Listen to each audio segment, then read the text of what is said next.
Hello everyone, I am Yan, your favorite friendly Frenchman, and welcome to this stream of the Saturday the 25th of July. How is everybody doing?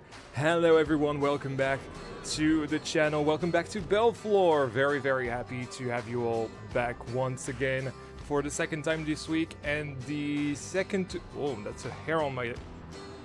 That was a hair... There's a hair on my tongue. Where? How did I get in there? Second to last stream of July.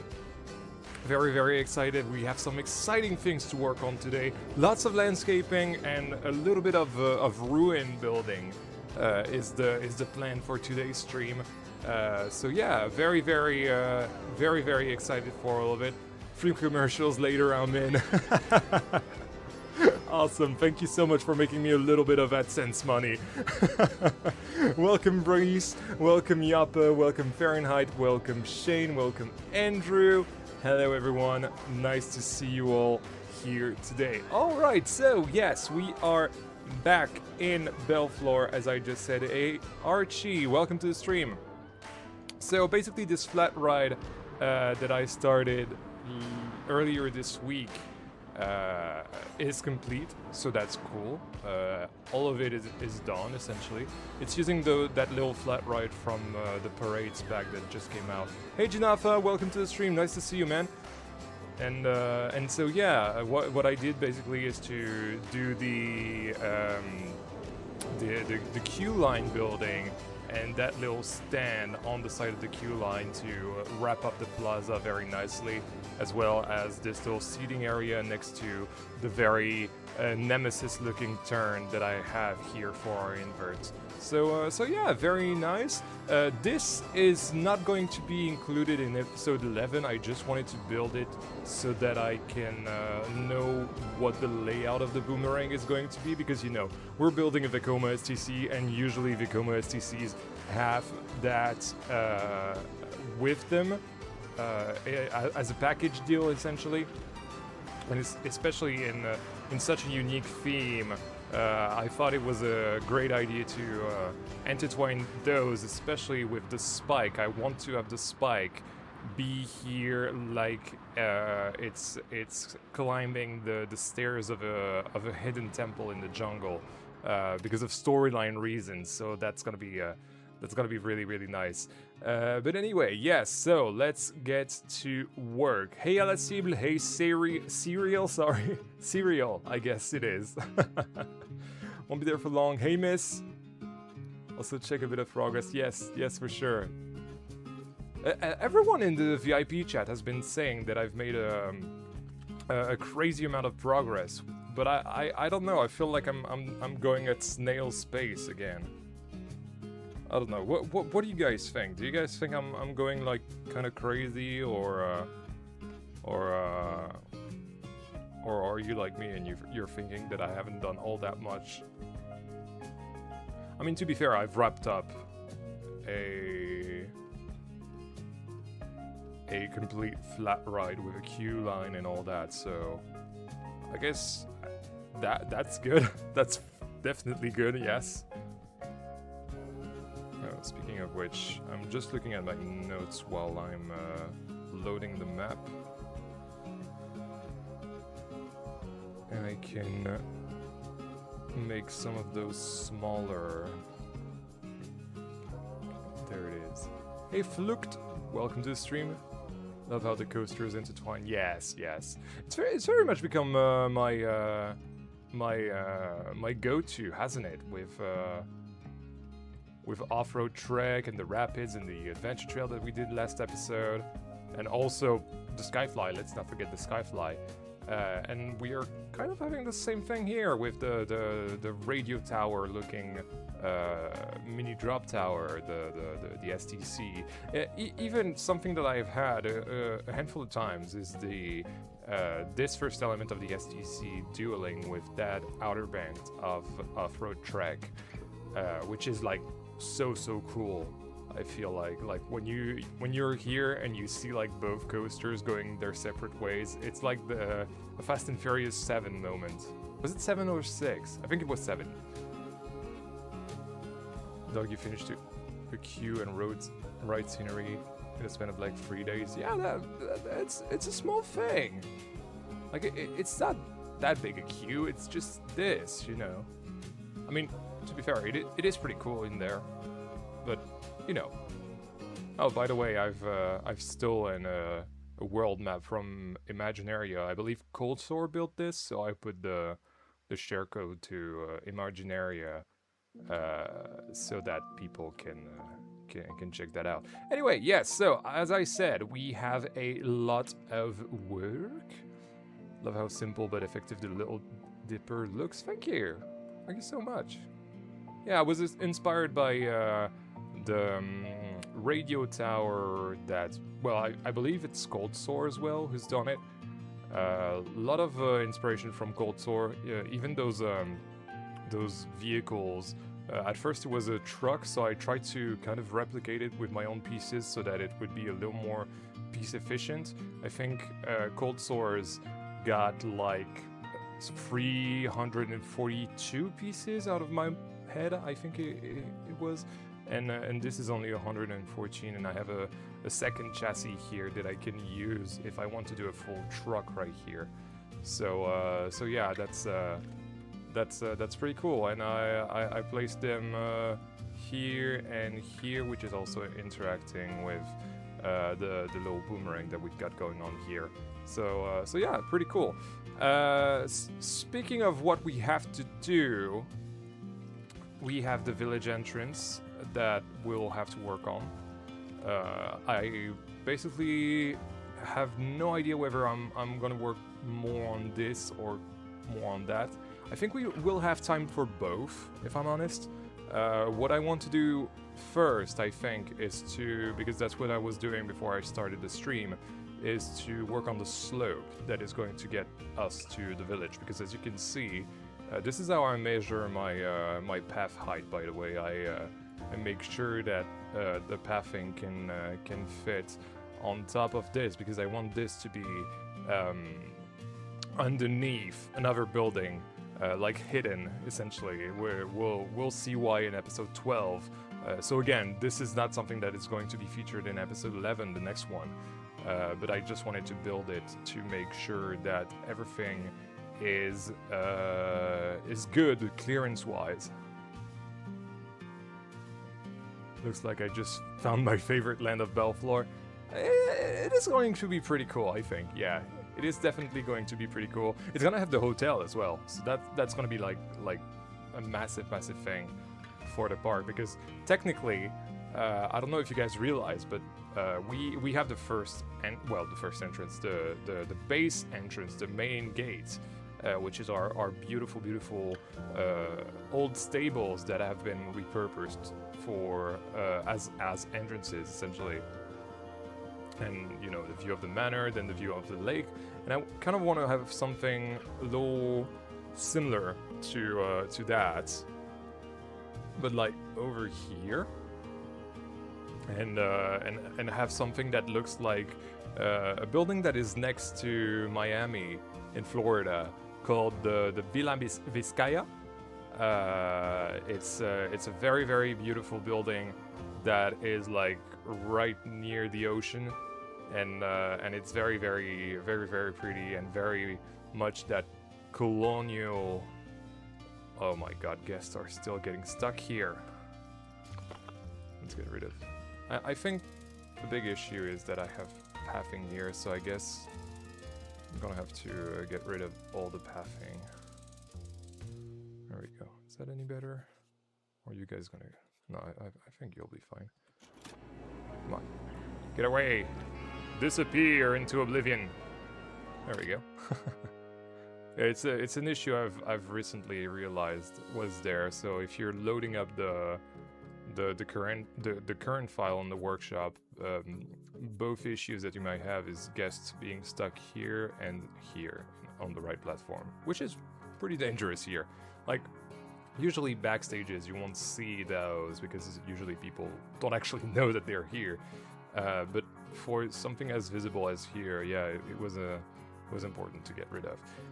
Anyway, so we are on the right save. Okay, great, and let's get to work.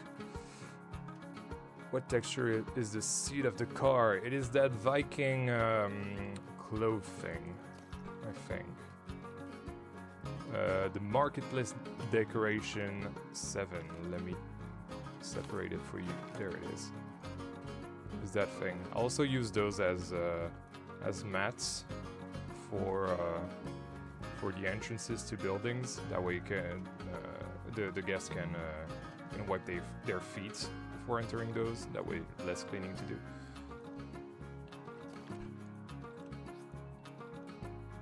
Greetings from St. Louis. Hey DJ, welcome to the stream. Hey Harmonious, welcome to the stream as well.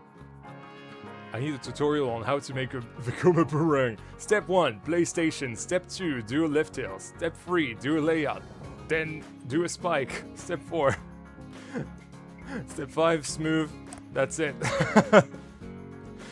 Boomerangs are genuinely the simplest coasters to do. I literally made this in like 40 minutes max. It's the easiest thing ever. And they're so short as well. I think they're like, this one is like 191 meter, and 186, sorry. I think it's because I got rid of another piece here. That's fine. I'm sure you'll be delighted to know I'm finally working on a coaster blueprint. Hey, awesome. Awesome to know. Custom supporting is essentially done, working on the station building at the moment. Yay. Yay, yay, yay. Can't wait to see what you've done.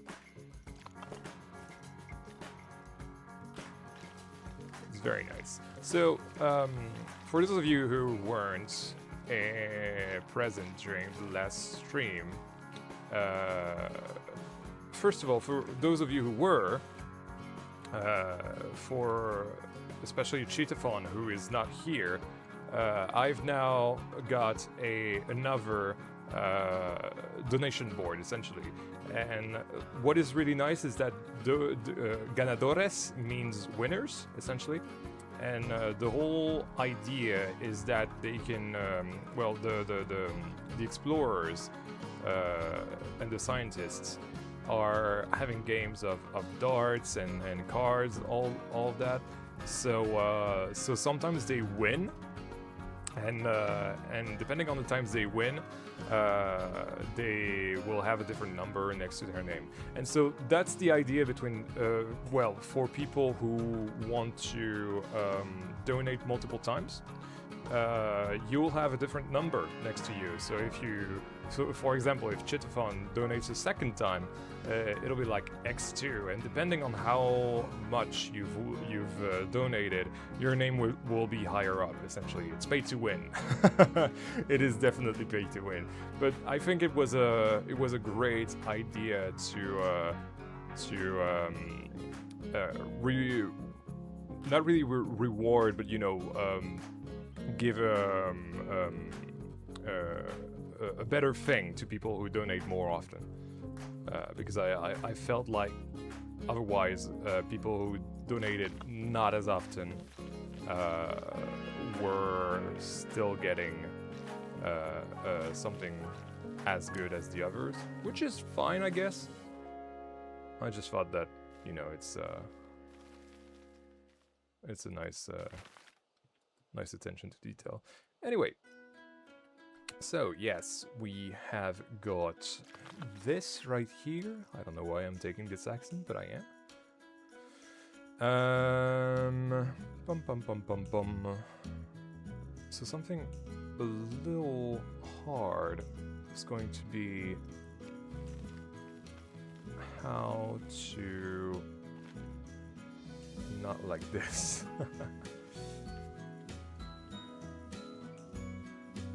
Hey Ozna, welcome to the stream. Helios and Masai inspired Max Striker theme to a retired Olympic champion, telling you his many stories from his thrilling career. He stationed his theme to a retirement home. That is a very unique theme. Love the Blanco 1 tunes. Hey! Awesome. Awesome. Welcome, Andre. Welcome. I'll definitely be going through the entire soundtrack, I think.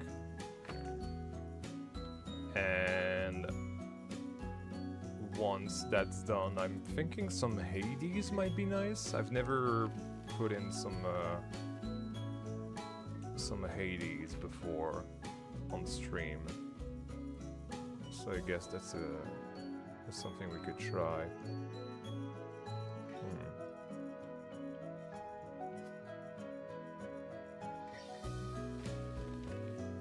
How about something like this?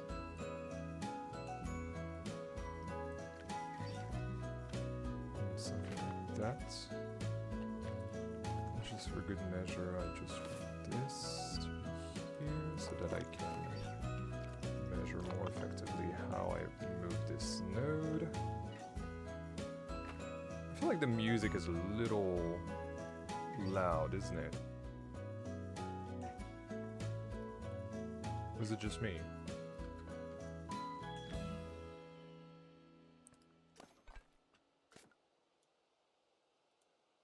Hey Archie, how do I normally plan my areas? Funnily enough, I actually don't. I have ideas, I write them down, and that is like the biggest favor you can do yourself as a builder. And once you have all of your ideas for those area and you're about to tackle it, because something that I do maybe not that is not something that most people do is that I'll only build on one thing at a time. So for example, I started this area with the little drop tower, right? So what I did is only focus on that drop tower until it was complete, which of course is a big task, but you know, now it's complete, I can move on. And so now I'm doing some landscaping around the drop tower, which for that I had to make the boomerang, and it's all about that essentially. Once you get to an area, when you're doing that, usually you come from an area that's finished, and so you will essentially sorry, I just saw the donation from Shane. Thank you so much, Shane. Thought I'd do another super chat. Thank you so much, Shane. Let me add your name to the ganadores.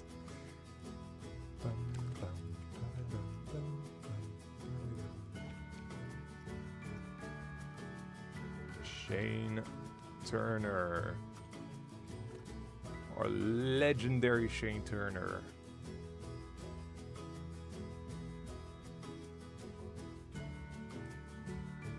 Who's been my mod for 3 years, by the way, if you guys can believe it. Shane is my oldest mod on Discord and on the channel. Alright, let's do a little save.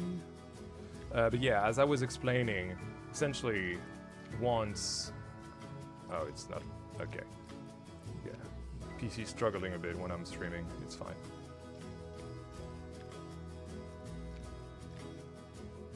All good. Okay. So, once I was done with Wild Water, essentially this thing was completely empty. And instead of planning, I just start building. You know, I start tackling ideas that I have. The first 2 ideas that I had was a centerpiece with that here. Essentially a Kukulkan, you know, the feathered serpent, god of Mayan mythology. I wanted to do something like that, so I was like, oh, maybe that's gonna be hard to tackle, so let's do that right away so I can get it out of my chest and get it done and have something that I can base my builds around, a style in architecture that I can build the rest around, essentially. And the second idea I had was the massive 0G roll, much like the one over Voldempt at Tripstrail, but this one would be over this plaza. So I did that, and then I was like, oh well, you know what? I'm doing very well with that layout. Let's do the entire layout. So I did the entire layout, and from the entire layout, I had a good idea of where everything needed to be in the area. So I knew that I wanted a flat here, maybe a stand here. I knew the boomerang would be here, the village entrance would be here. Then I thought, oh, let's have a second village entrance here, toilets here, staff gate, sorry, next to the exit, photo stand at the exit. Then here, as a facade for the station, I want a temple station with a spike, sorry, not a pike. A spike going, basically climbing the lift. Then I know I want some dark ride, a show building queue line for the ride. And the big hard thing. Sorry, why am I talking about big hard things? The big thing that I had to figure out was where to put the entrance, because I basically have to get underneath here with the queue line, and I cannot go this way.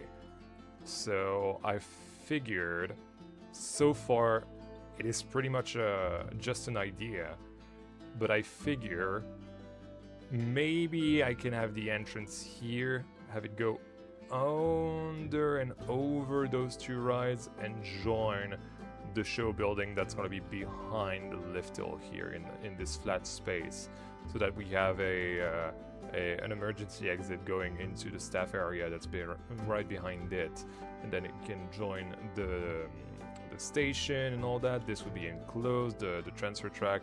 So essentially, you know, start building is what I'm saying, and once you're really like having a nice space of building, this is when things will start coming up to you. You know, ideas will start coming.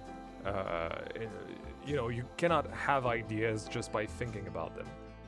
You have to have you have to be active. You have to have an active process to start having ideas, for ideas to come up, essentially. What do you think of some stonehead sculptures having jewels for eyes? Right here, I would say it's not logical, because if so, since this is already a more civilized part of the jungle and a place that was already explored, perhaps some years ago, some hundreds of years ago by conquistadors, you can imagine that the jewels would be plucked away from those eyes. But maybe here would be a better idea in the show building. We shall see, honestly. We're not here yet. Let's focus on the task at hand, which is this this path that is going to lead to our village section, because it's going to be pretty important that we have that right before we do anything else.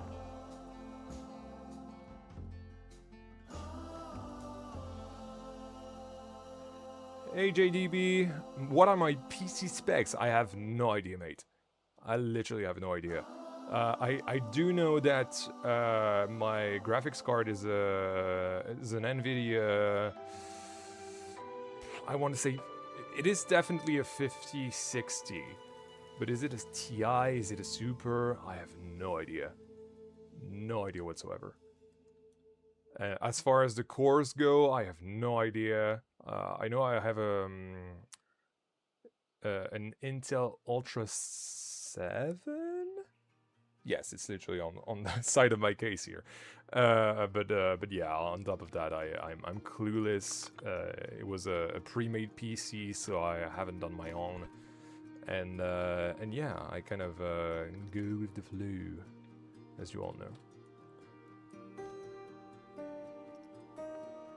I'm not much of a technical guy, anyway.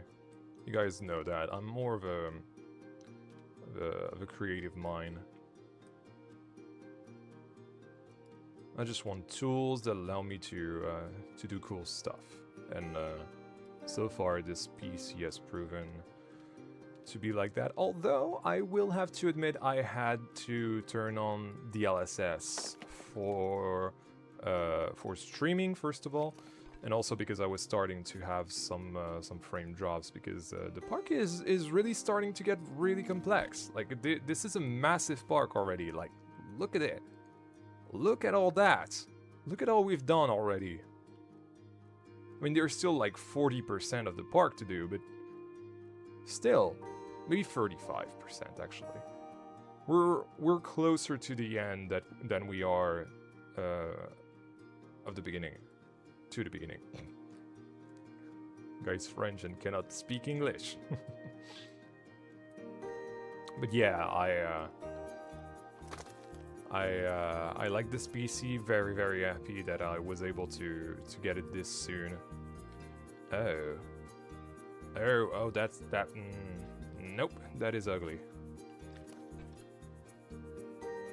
Okay, that is not great. How do I fix that?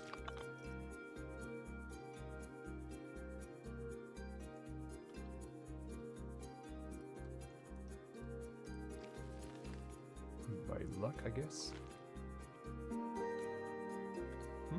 That seems pretty lucky.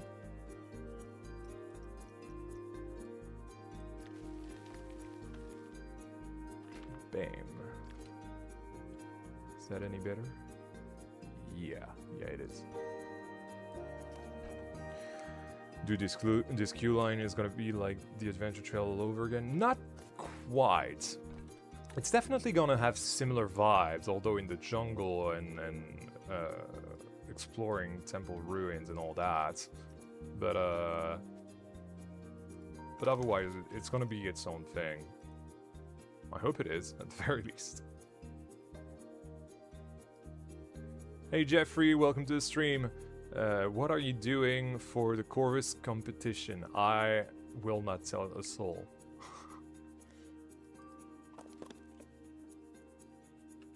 I've barely made a start. I don't want to hype people up just in case I don't have time to do it. I think I will have time to do it. Remember, I'm a pretty busy guy, and Belleflore is my main priority as always. I know that there's gonna have to be a thing that I need to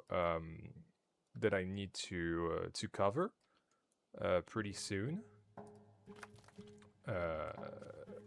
which I hope is going to happen. I'm not quite sure when it will happen, but I know it's going to happen pretty soon, and so I'll have to get that episode out of the way, which was part of the motivation of why I wanted to separate the Boomerang episode and the STC episode. So hopefully that'll work out pretty well. But essentially, after that other thing that I've just talked about, I think I'll have a little bit of limbo between basically my birthday, I want to say, and the end of and the beginning of September. And so I think that I might be able to work on that contest project then. If not, that's okay. It's just a contest. Wouldn't be the first time that I started a contest and backed away. Especially a Corvus contest. Boy, oh boy. Although, to be fair, I did a pretty cool concept. I think it was called Loophole? Yes, I think it was called Loophole. When that was, I can't tell you. I believe it was 2023. And I remember that the showcase was featuring Moomin and Corvus. And man, that was a great time. I loved doing Loophole, and I think I would love to try that concept again. Essentially, it was a time loop a time loop ride, a time loop coaster, infinity coaster, in fact. And the gimmick was that there was obviously a fixed switch track. I was still on console at the time, but that there was a switch track that led to two different layouts in a same ride, if that makes any sense. You know, kind of like what they do with their family coasters nowadays, but on an infinity coaster. And that was like something really great that I would love to revisit with possibly an Intamin? I don't know. We shall see. Hey, Marilyn. I'm Yanni now. I was saying it in my head. I must have typed it out. My how can you call that? Pet name? I guess. That my friends have given me for the longest time is Yanu. And Yanu is like my name plus OU, which in French, with French pronunciation, makes Yanu.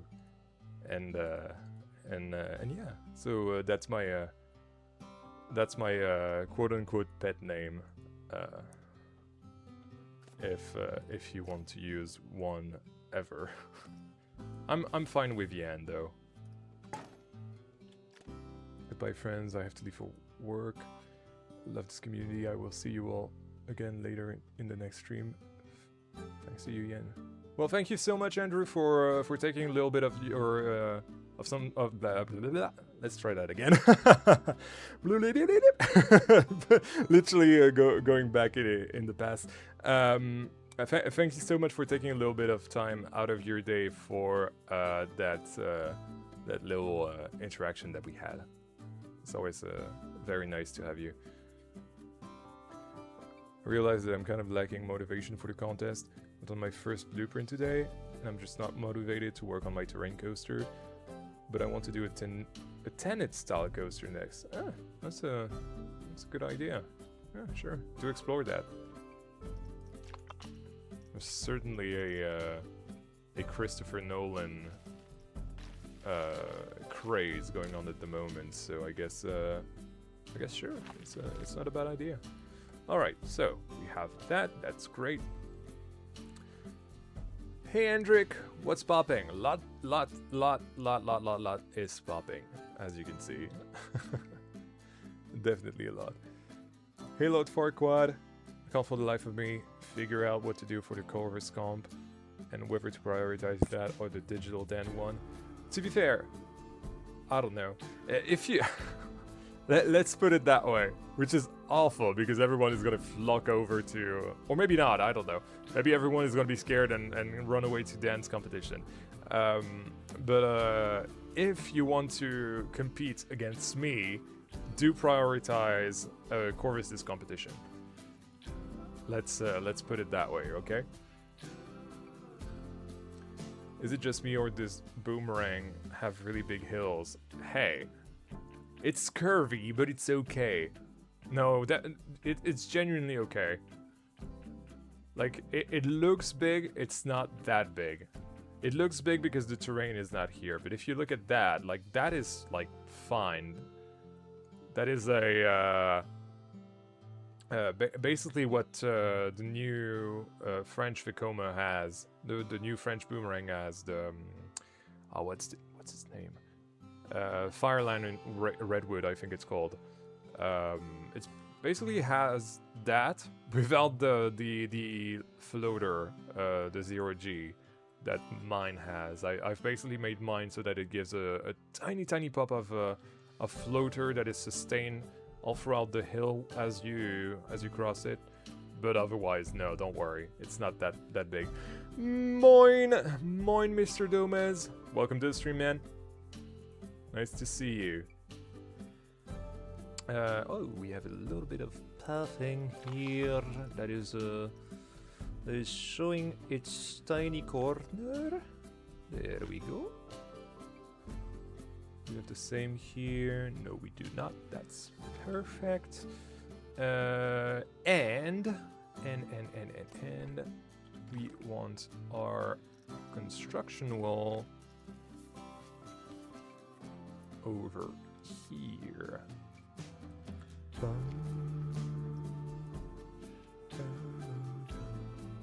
I did not realize that it was this big already.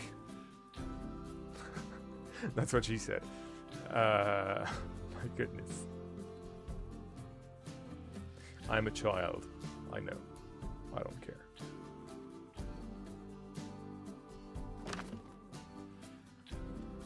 You do not come here for family-friendly stuff.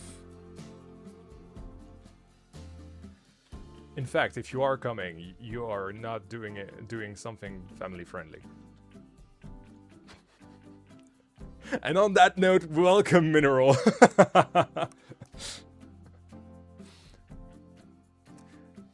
Wow, Yappa, thank you so much for the €6. +1 on today's target. This area is going to be amazing. Thank you so much. Yeah, +1 indeed. Let's add you to the board. So just to remind you all how this all works, essentially the x1, the times 1, next to the people's name on that new board is how many times they've donated since I've been working on that episode. You're getting clipped? That's fine. That is absolutely fine. I don't care. I've said far worse stuff, and to be fair, as long as we're having fun and not harming anyone, I think it's fair game. Hi, Taco Dog! Welcome to the stream. I suppose we know Belleflore's favorite manufacturer. Well, you know what? Yes. And that is actually like... well, how do you say that word? Canonically, there you go. Canonically a fact. Like, essentially, what we're building right now is the very first Vekoma project that Belleflore has done. And from this massive collaboration that has started in, I can't exactly remember, but essentially this opened in 2018 and it was a massive success. Like, it was like the first massive international hit for Belleflore. So they were very, very pleased with the quality of Vekoma's product, and so was the public. So about 5 years later, they completely changed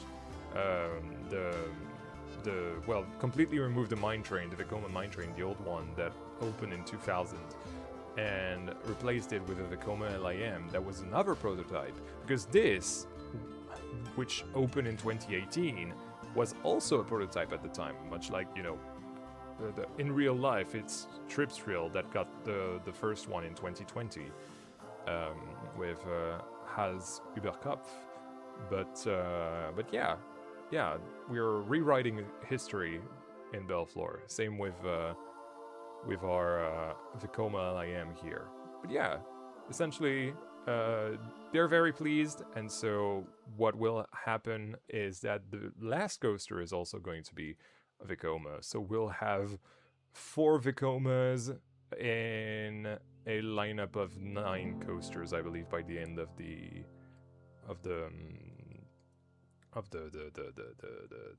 series. By the way, the Boomerang, is our second to last coaster, if you can believe it. Like, we're genuinely nearing the end, and I don't think you guys are realizing that quite yet. I don't think I'm realizing that quite yet. Anyway, enough talk. I've been yapping. This is... I shouldn't be called Yan, I should be called Yap. Let's get some work done, huh?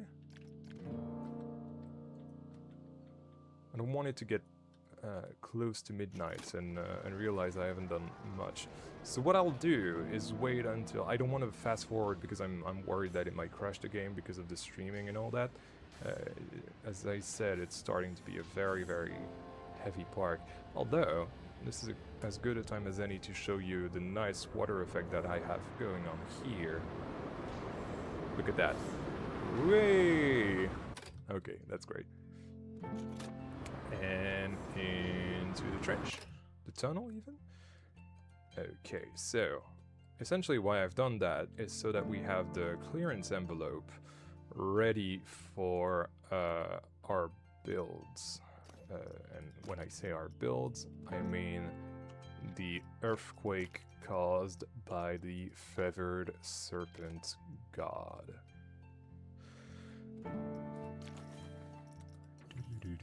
So this stream, once again, is going to be a lot of rock placing and a lot of landscaping, which personally I love doing, and I hope you guys enjoy that, because that's basically what this whole stream is going to be.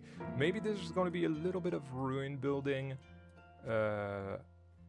over there, essentially. I want the boomerang to go into a ruin right here, to have a little bit of a centerpiece to that whole Nemesis-like helix. Is my chat frozen, or is it me? Hold on, let me just check. I feel like there hasn't been a message in a minute.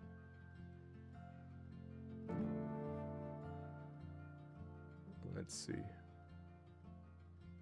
No.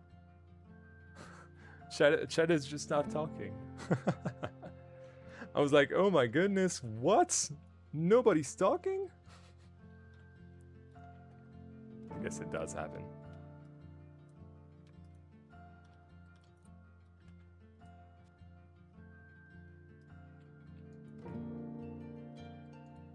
Hey Jeffrey.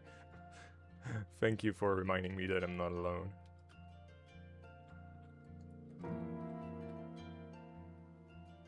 Want to be a ganadores as well? Okay. You're gonna be a ganadores then. Doop, doop, doop, doop, doop. Oh, let me heart that. Thank you. Heart, not heart. Brise FX. There we go.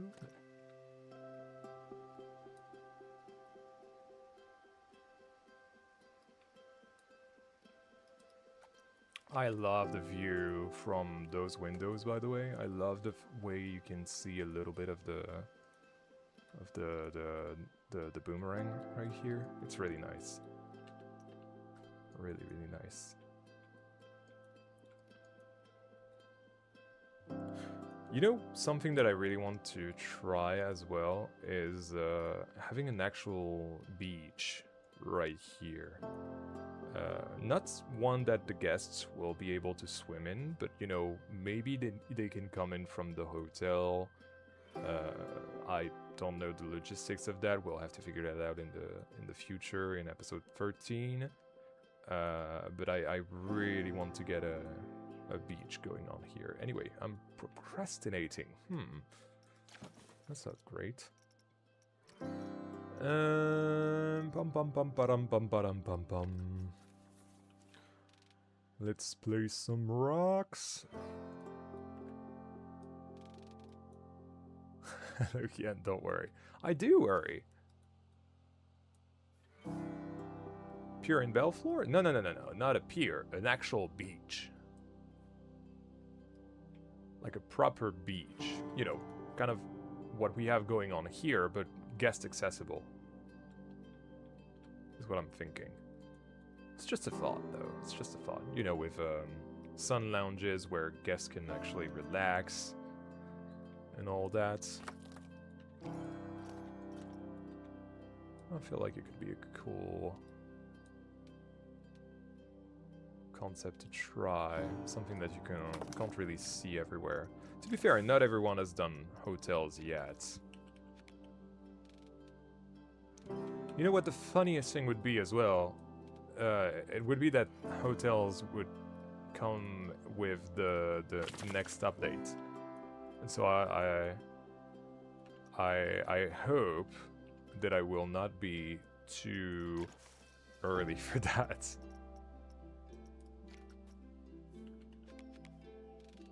Otherwise, I'm gonna be real pissed.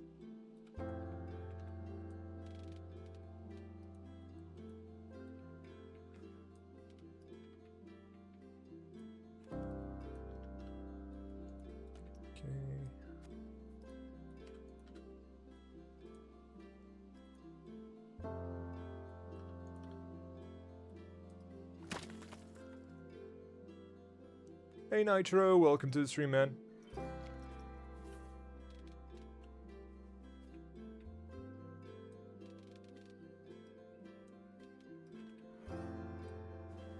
Anyway, how is everyone doing? Since we're gonna be here for a while, might as well start it because of a conversation. Oh, I know what we can talk about. We can talk about Broccoli has basically pitched me a trip idea, and I said no because I don't have any money. Basically, he emitted the idea of going to Parkasteaks in Plopsaland, Belgium, which I wasn't against until I realized that, one, I need money. Like, literally, I still need to pay him back some stuff, which I'm doing monthly, by the way. So don't worry about that. I'm still a good friend. Although he's a better friend for helping me with all this stuff. But you know, one, there's that, and the second thing was that obviously Parkasteaks and Plopsaland, Belgium are under construction, both of them. One is having the extension of the Greek section of the park, as well as the hotel in the background of the lake, I believe it is, and also Londinium as well, the London area, which obviously is going to be a massive undertaking, I'm sure. And oh, we're switching to Planet Zoo. Okay, it's time to switch it up a bit. Oh, there it is. Perfect. All right, let's put in some 80s now. First time using Hades on the channel. Very excited. Love Hades. It's gonna be a little less chill though. No, I have not heard of Dench Attack. No.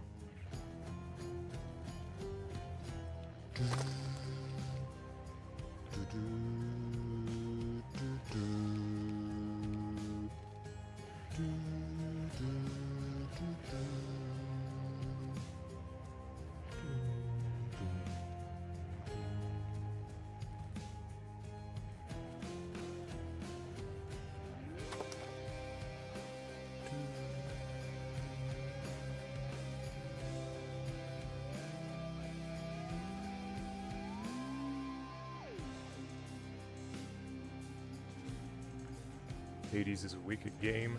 Haven't played the second one yet. Yeah, it's awesome. I have played the second one actually. I've waited until it was on PlayStation, and apparently I did good doing that as well, because it got a bit of a rough launch because the story, and having finished it nowadays, I know it's not quite as good as the first one, so be prepared to face that. But on top of that, I think, well, above that whole story debate, I think the gameplay is far more interesting in the second installment.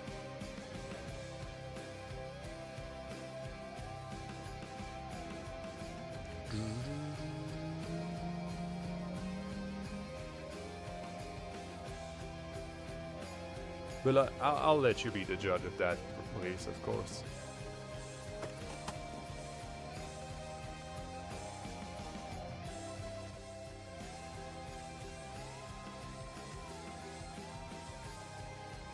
Wouldn't be an idea to do the supports from the tunnel above the track to the underside of the bridge? Or is that weird? I don't know. I have no idea.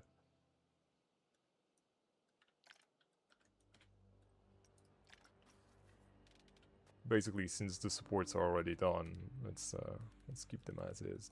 What I do know is that I will have to do a concrete bottom to that whole thing.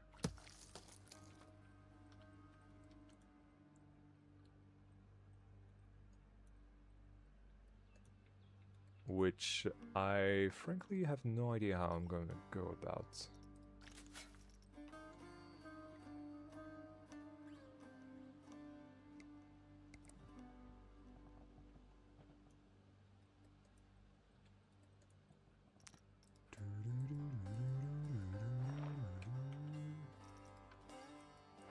Sampled thing. It's okay.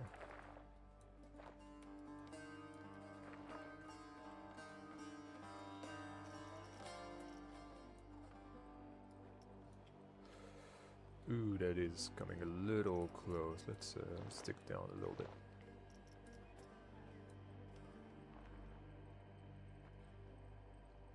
Flatten this whole thing.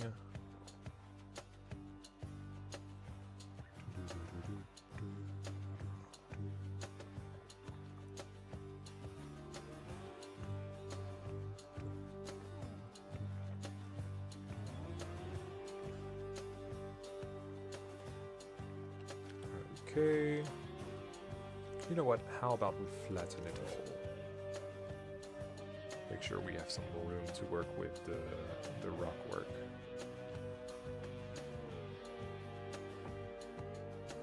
There we go. Hopefully that doesn't wreck the terrain.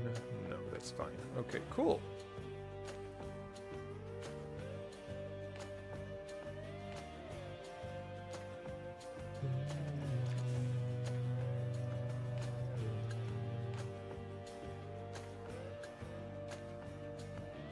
Hey Jeffman, welcome to the stream. Might be a bit of a topic change, but do you have a specific type of music you're into or not?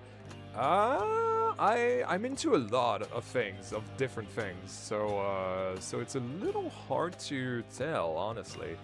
I would say that I'm definitely more into anything that is rock adjacent, but honestly, that is like a wide array of genres in general. Like it can go from very I don't know, let's say very heavy metal, like extremely heavy metal, to indie rock, for example. So yeah, I don't have like a specific thing that I'm addicted to. But I definitely bathe into those waters more often than anything else.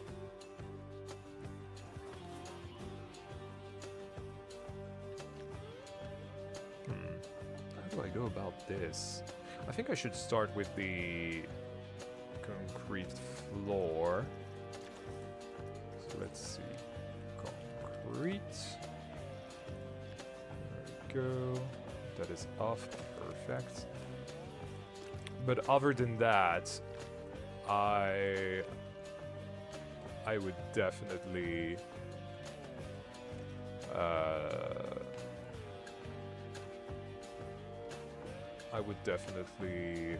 listen to pretty much anything.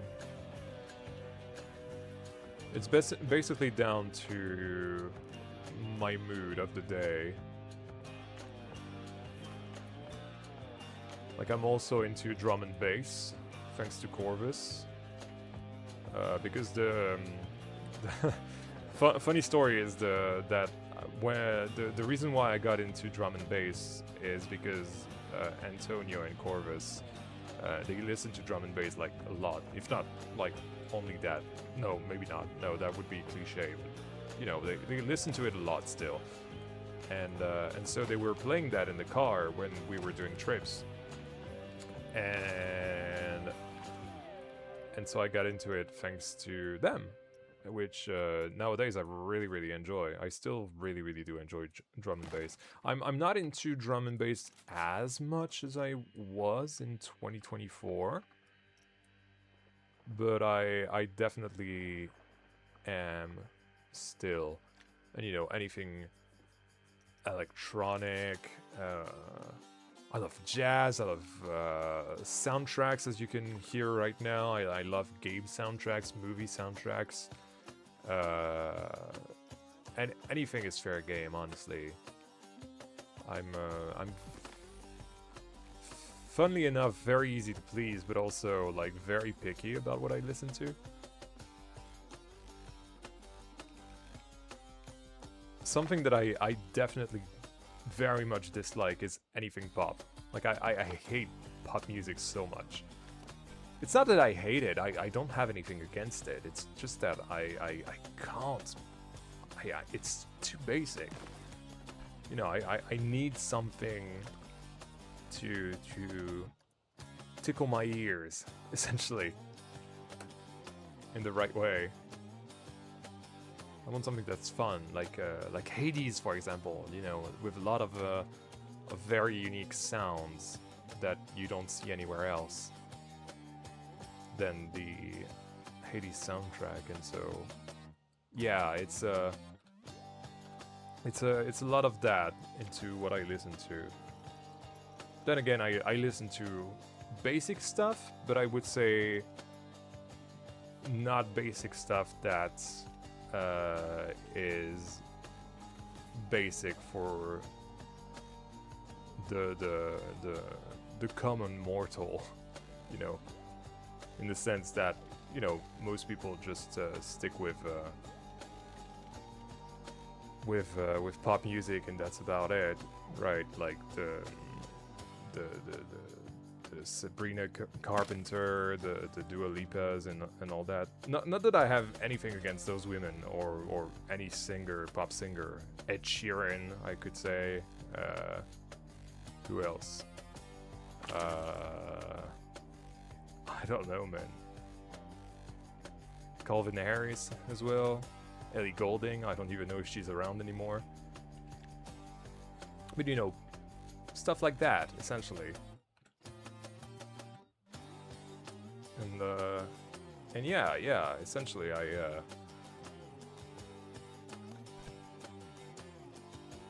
I just like other things.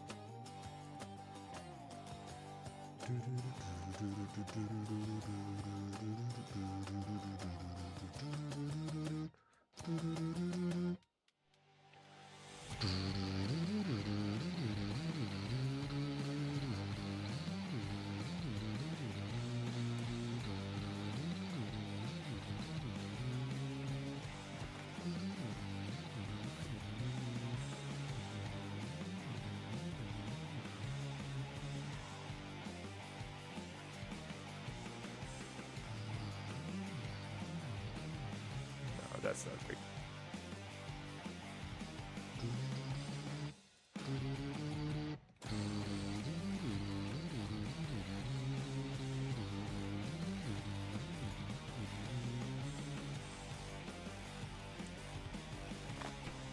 Into Tartarus is just like an absolute classic.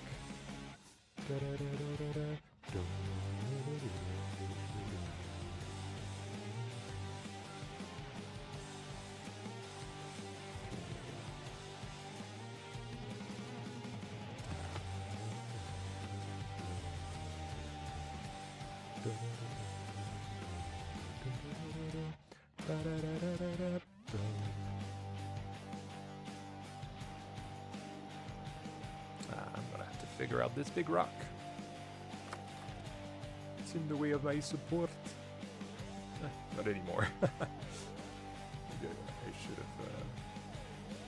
moved it a little closer like this. That's perfect.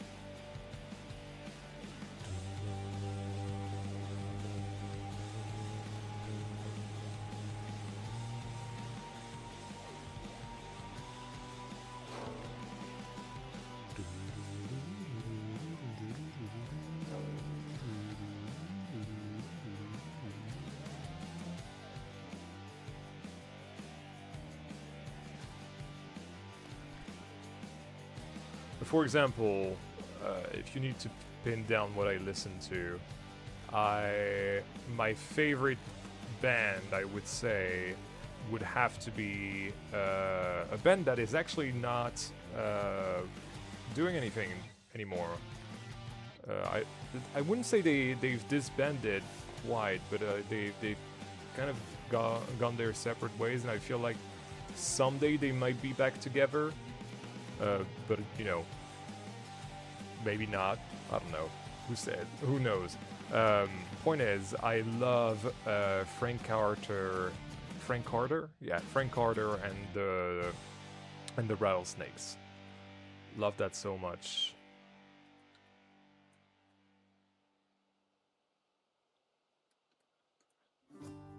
Like, I would say they were very much. Oh, what the? Are you flipping kidding me? I hate when that happens. I hate the left click being something that just cancels what you're doing. It's been the bane of my existence on PC.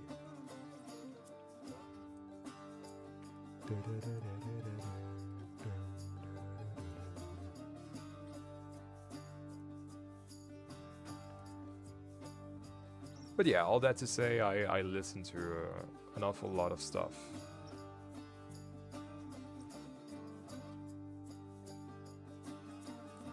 I try to be curious with every art that I look at. I was far more curious when I had money, when I wasn't doing YouTube full time.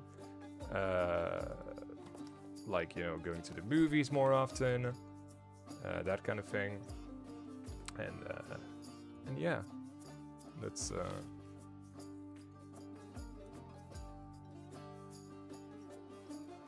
I like to think that is the case with video games as well. Not to say that I'm like the most open guy ever. No, that's not true. But you know, I not that bad. I like trying new things. You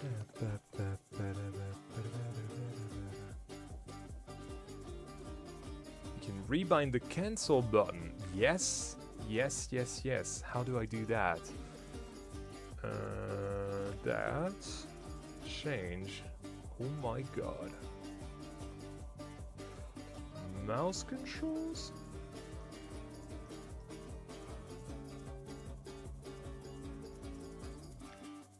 Can I use the keyboard for that? Hold on.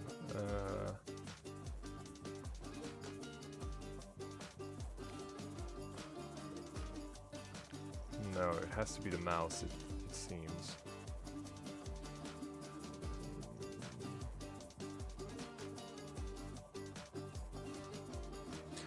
Nah, I don't want to change it. I'm too scared of doing weird stuff that I will regret. Thanks for the shout, though.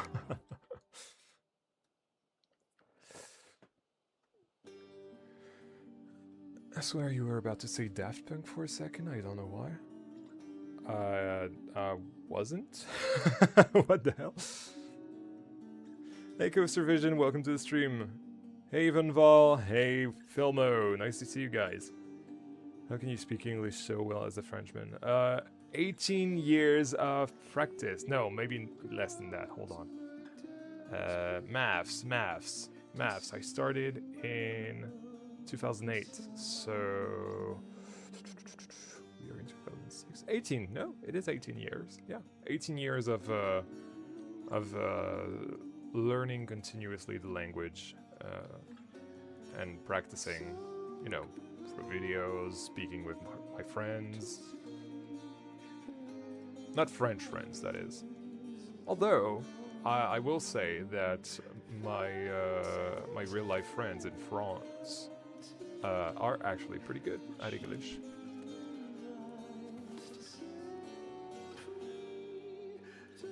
But it is true that a lot of my teachers were... it was the funniest thing ever, because in English class, I was the one that was doing the least. Because they were so boring. I was like very, very advanced. I had a very advanced level until I got into very literary studies, and so that's when I started to learn again thanks to school in my later years. before my baccalaureate, but as far as, you know, the classic 12 to 15-year-old English is concerned, I'm rubbish with the terms for school in general, so forgive me if I'm pretty vague and saying the years instead. But yeah, I was like years in advance every single time. Like I had like 2 to 3 years, and it wasn't even from school, which was the most fascinating part, I think, for my teachers. Like I was doing everything on my own, and so that's why I found English class extremely boring, even though I love the subject. It's just that I was going on at my own pace, and yeah. And then you end up doing videos on YouTube in English years later. But I like that. I always wanted to end up in content creation. In fact, this very channel was made in 2012 for that very purpose. And my channel had like, I would say 3 major eras before I started doing Planco. And all of them were in French, funnily enough. So I did French content. In fact, there is still French content from my last era before Blanco content. It was the cinema era where I did what's it called? Yan's Weekly Film Fix. If you slide down my 300 and so videos, scroll down, sorry, not slide down, you will be able to see Yan's Weekly Film Fix, and essentially they were like weekly, well, literally what they're called, literally film fix is, you know, where I talked about either the new releases on streaming services or at the cinema, or films that I discovered or rediscovered through Blu-rays or streaming. And that was great, honestly. That was a great concept. I loved it. Unfortunately, it never found its audience. But yeah, I love doing that, and I kept them because I thought they were still pretty decent content. So yeah, and that way, like, I think 2 out of 3 episodes are subtitled as well, like literally subtitles written by me. So so if you guys want to check it out, you guys can literally check it out, either in French or in English, of course. Well, in English. No, there is not English dubbing, but there is English subtitles that are hopefully timed pretty well, so that you guys can follow along pretty well. So you guys will have to see. To be fair, as an English person, the French teachers here are either old English people with dementia or old German people who did their job and took it out on you. Yeah, it is what it is. As a Frenchman, it is difficult to find the right words for things or counting for maths, then converting it into English. Yeah, I get what you mean, but at one point, this starts happening in English too, if that makes any sense. Like sometimes you'll be doing things in French, and you want to say something in English, but you can't because the person in front of you doesn't understand English, so you'll have to explain it the best way you can in French, but you can't. And sometimes vice versa as well. There are some times when I was with Broccoli at Efteling, in the Netherlands in general, not just at Efteling, and I couldn't explain something to him because I only had the French explanation, and it is what it is, you know. It's part of being bilingual, and if I'm honest, being able to speak English, not to toot my own horn, but that well, is genuinely my life's proudest achievement. This is probably the thing that I put the most hours in my life, and and subconsciously as well. Like I wasn't doing it like, oh yeah, I want to learn English. No, I was just like very into it. It was a hobby for me as at one point, and yeah, that's.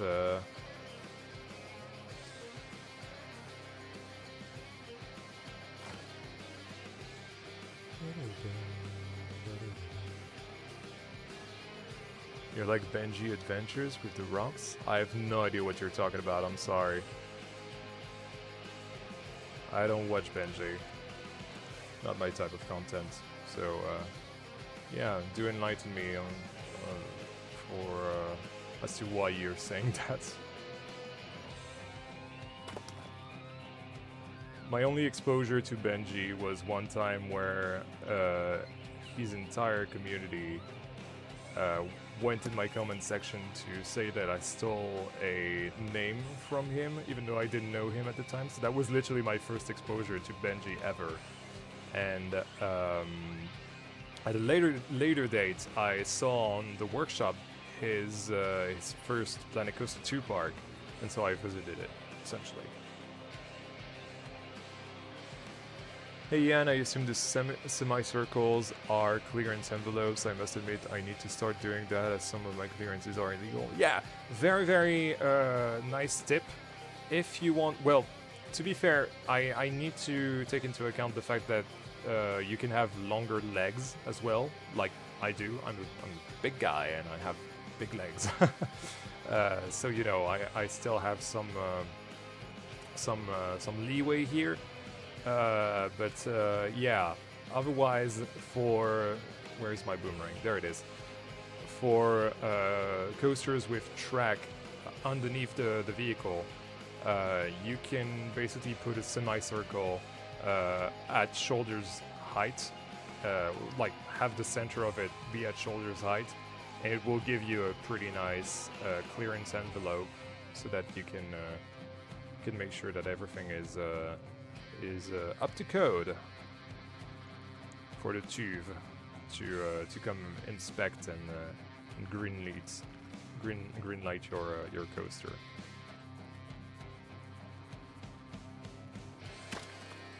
There we go. Okay, so we got one side done. That's cool.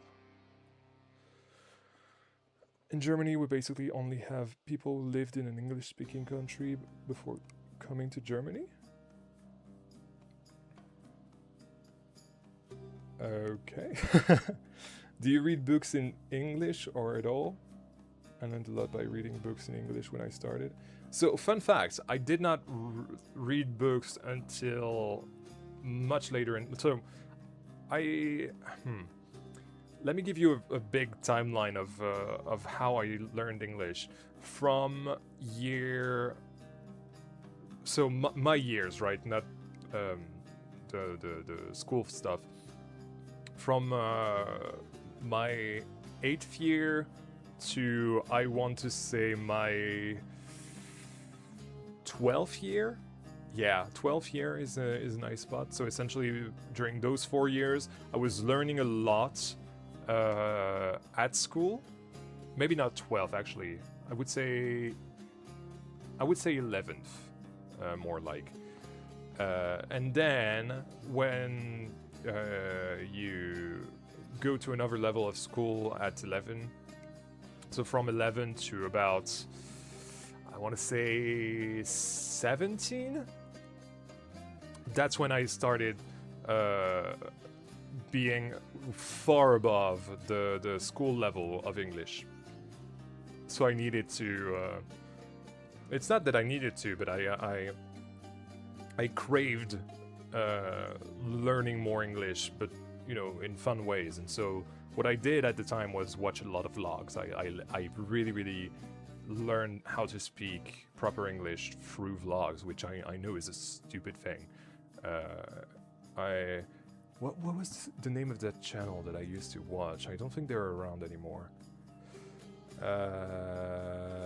Was it Prank versus Prank? Was that the... I remember the name of the guy. It was Jesse, I think. Yeah, I think it was Jesse. And yeah, I learned English thanks to them. I literally have to say that my proficiency, most of it comes from watching their videos. And so yeah, that was great. And I would say that starting when I was 15, I went back to the States for the first time in 7 years? Yeah, 7 years. My first time in the States was 2008, and so 2015 was my second time. And that's when I had my first like proper conversation with a native. And I literally aced it. Like I had a proper conversation with a native, and I was like, okay, now I'm bilingual, and I can handle my own and all that, and that was great. That was an amazing feeling. It felt like my whole life had led to that moment, and so I was like, okay, now I know how to properly speak. And so from when I was 15 until I want to say 17. I was like, okay, I'm done. I know how to speak English. I don't need to learn anymore. Even though I inevitably learned more as I continued watching, you know, content in English and all that.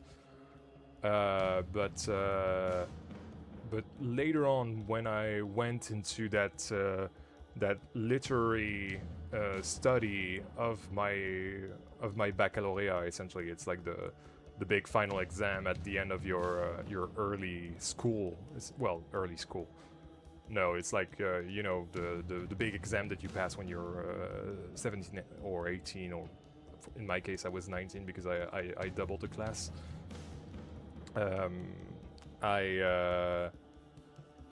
Yeah, that's when I realized, oh, maybe I actually don't know things as much as I think I do.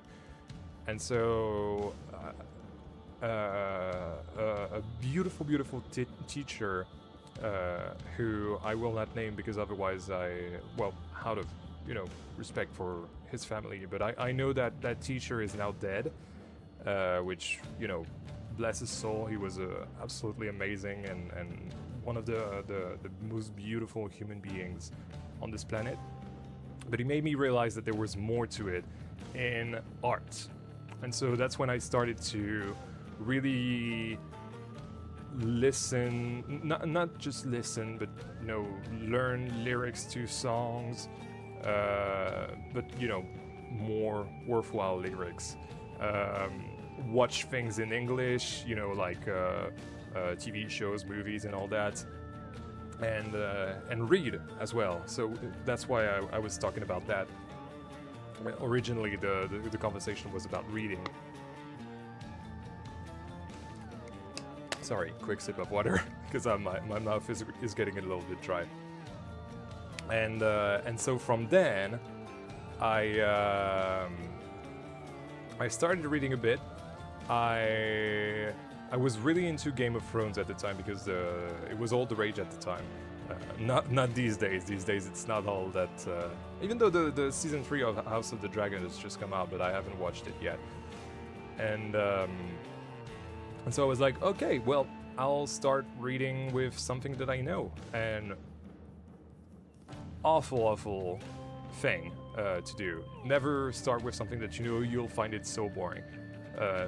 On the contrary, do something that you don't know. And so that was 2018 when I tried out Game of Thrones. And I started reading it, didn't enjoy it all that much, so I kind of left it on the side. And at some point, I can't remember if it was in 2018 or 2019, but we learned that a director that I love very, very much, called Denis Villeneuve, was going to direct a movie about Dune. And being someone that was really into cinema, I knew Dune from Jodorowsky's Dune, essentially, which was a documentary about a version of Dune in the 60s that wasn't made, which is amazing. I really, really encourage you guys watch it.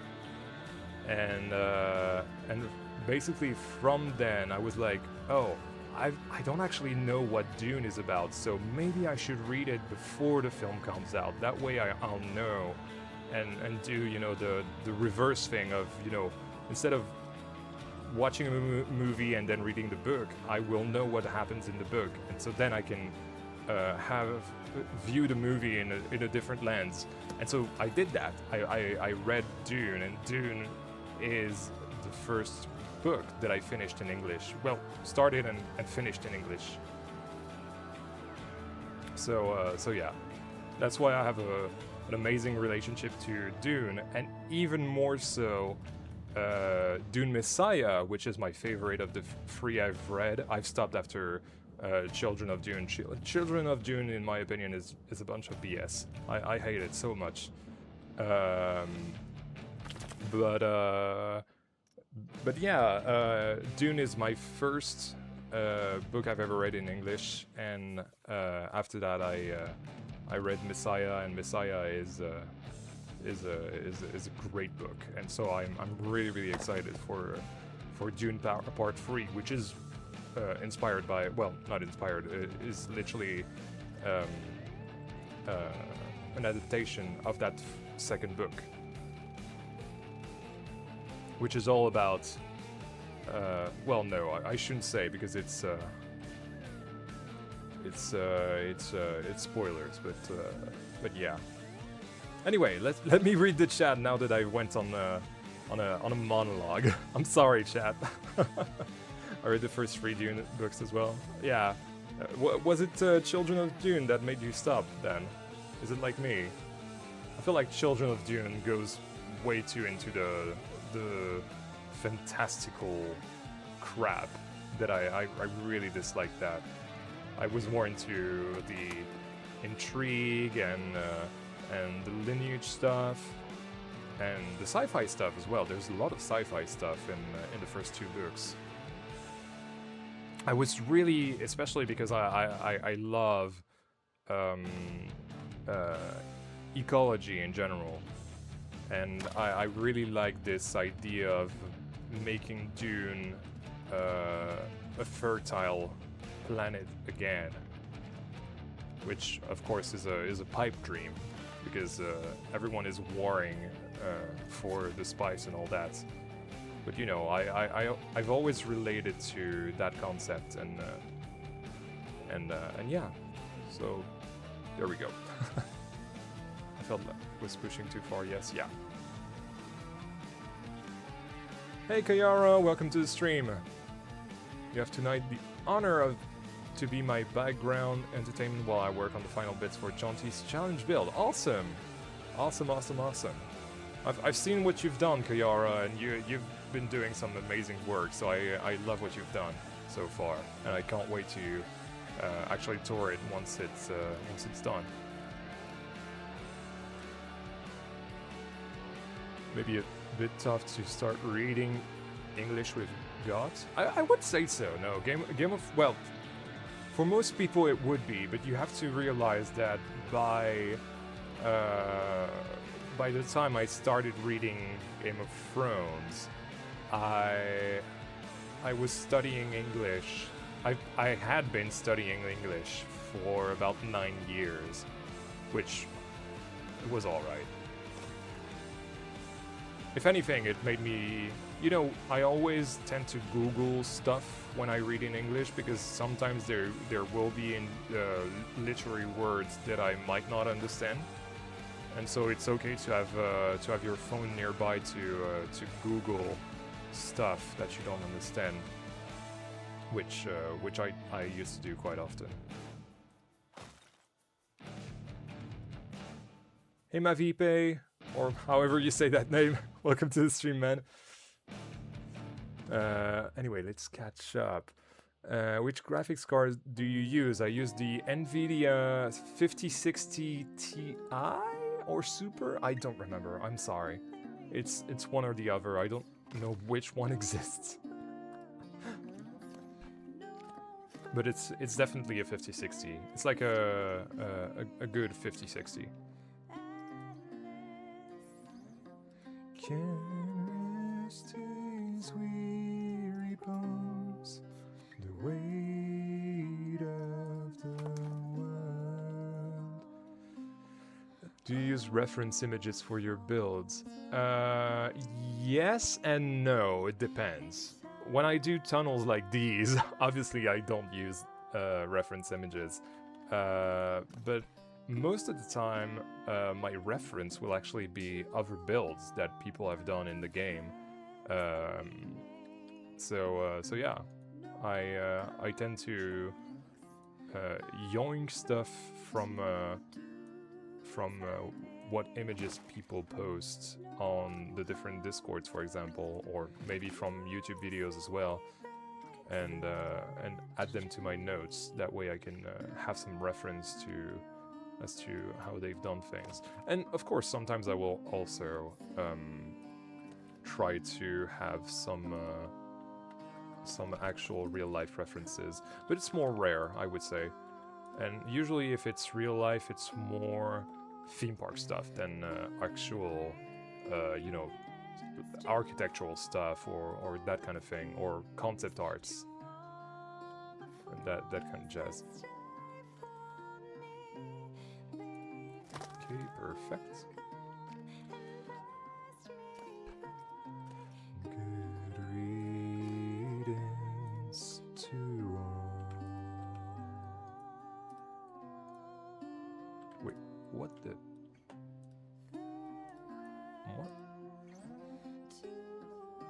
What did I do here?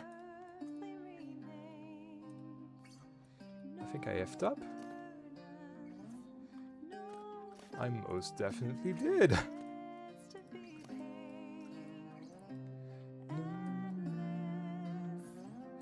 Can rest his weary bones, the weight of the world all falls away in time.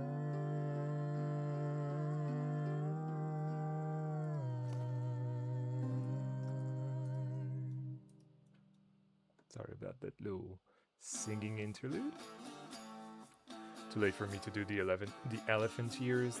The layout is done and I'm too proud of it.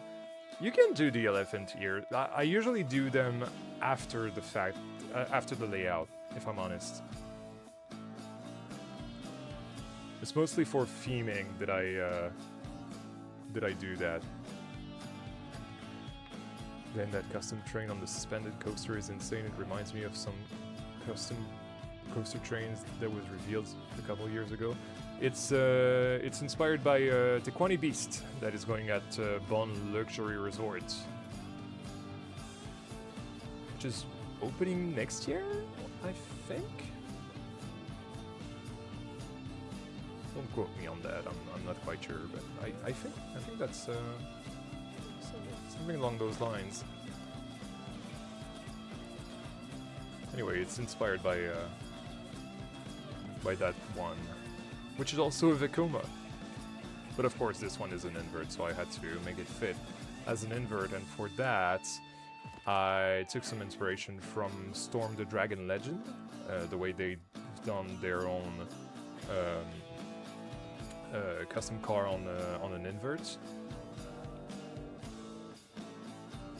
There we go.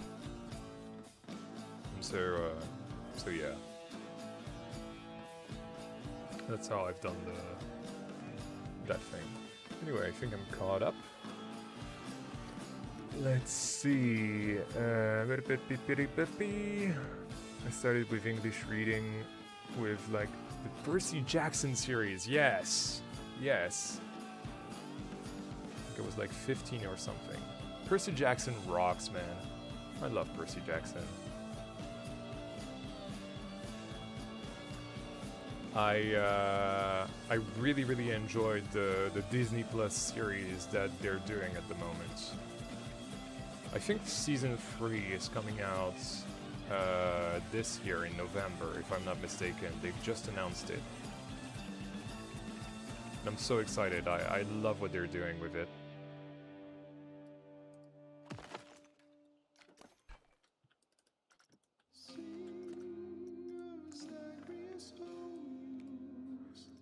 Slayer of Hydras, first of his name, born of Zeus as a serpent, in spite of Queen Hera, Zagreus came.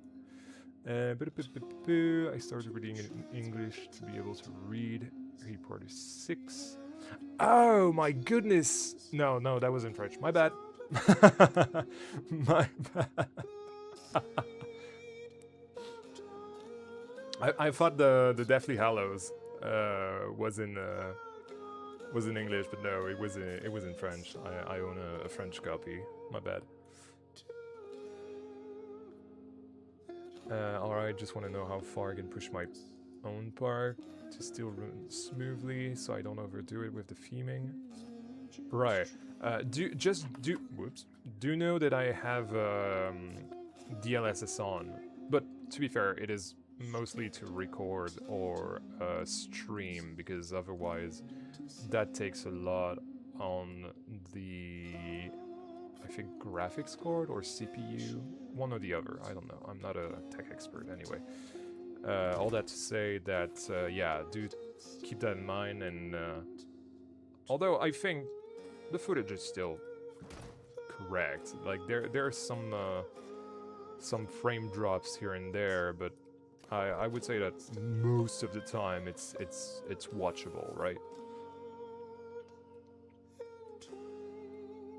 See you, Shane. Thank you so much for stopping by, and thank you so much for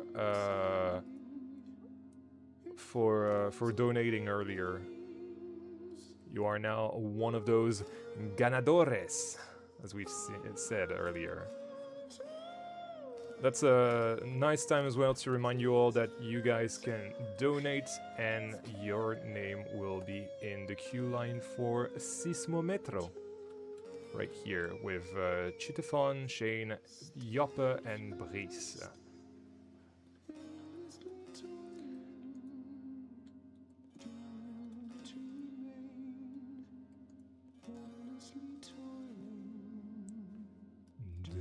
To remain.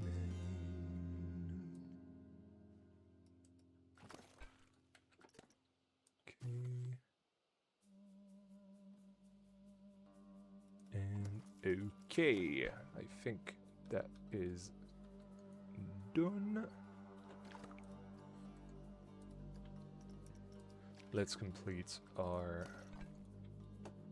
supports here.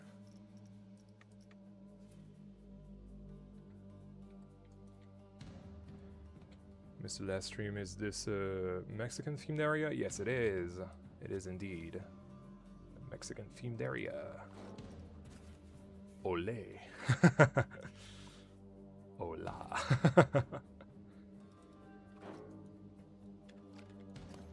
It is the start of it, at the very least.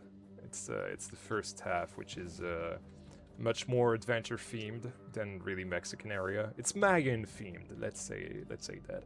It's themed around the dig site, around an old Mayan temple, and our coaster that we're seeing right here is themed to Kukulkan, the feathered serpent in Mayan mythology. Hence that awesome train that we have going on here. My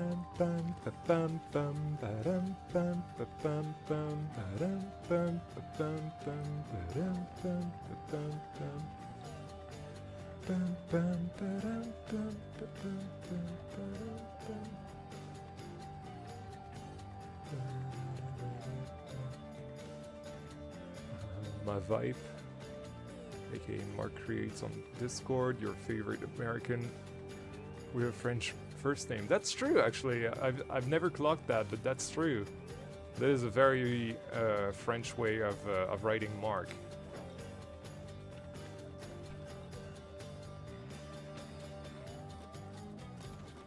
No, that's not what I wanted to do. Stupid coaster.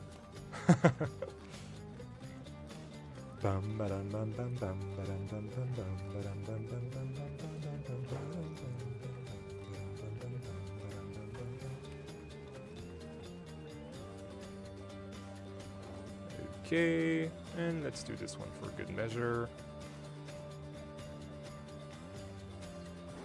Oh no! No, that's the wrong one. Hold on. Oh no! Oh no! Hold on. Boop, boop, boop, boop, boop, boop, boop. Ta-da! And there we go. I'm sorry. I'm dancing on my chair because I need to take a bathroom break. I'm so sorry, guys. Little quick bathroom break. Just doing a save before I do that.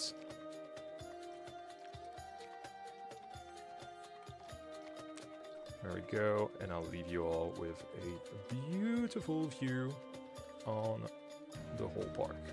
Alright, see you guys in a minute.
And here we are, welcome back to the stream. So sorry for that little bathroom break. I needed to pee. It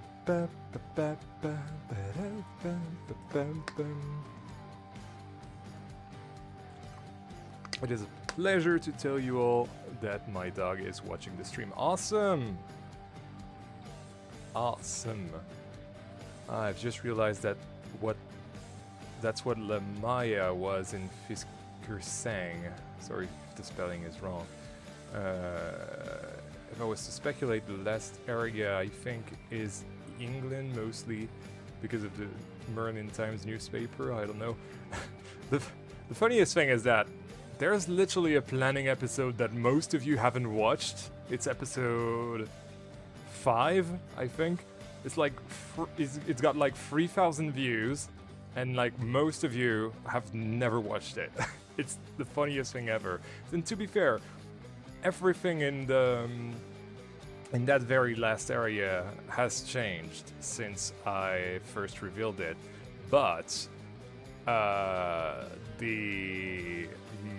most of it, you know, the concept of it being themed around the Arthurian mythos is still on the menu, but this time around it's much more. Well, I say this time around. Now it is more themed around Merlin than it is to Arthur, which I think is going to be very, very exciting.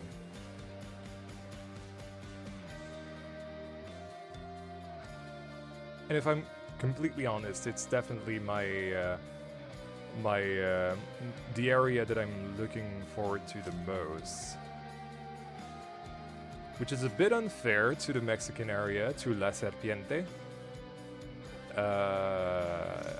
But I've got to say, like, it's definitely one that I've wanted to do for some time. Both of the concepts for the rides that I have planned for this one. So yeah, I'm definitely looking forward to it all very, very much.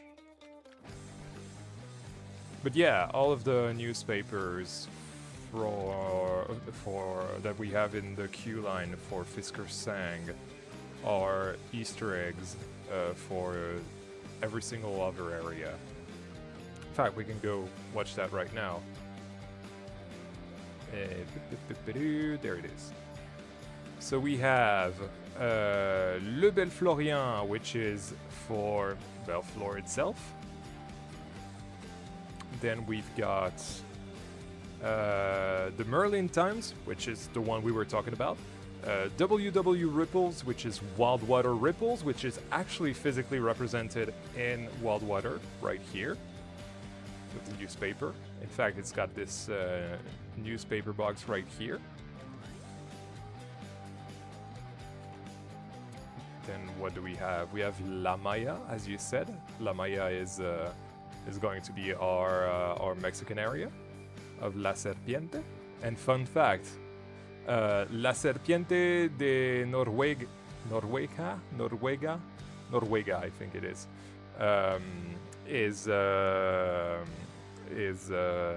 a fun fact. Well, the fun fact is that the area is called La Serpiente, the snake, essentially, which is the name of the serpent, more like, which is the name of our village, essentially. And that means the serpent from Norway, which is a teaser towards Jormungandr being the big beast that we're gonna face.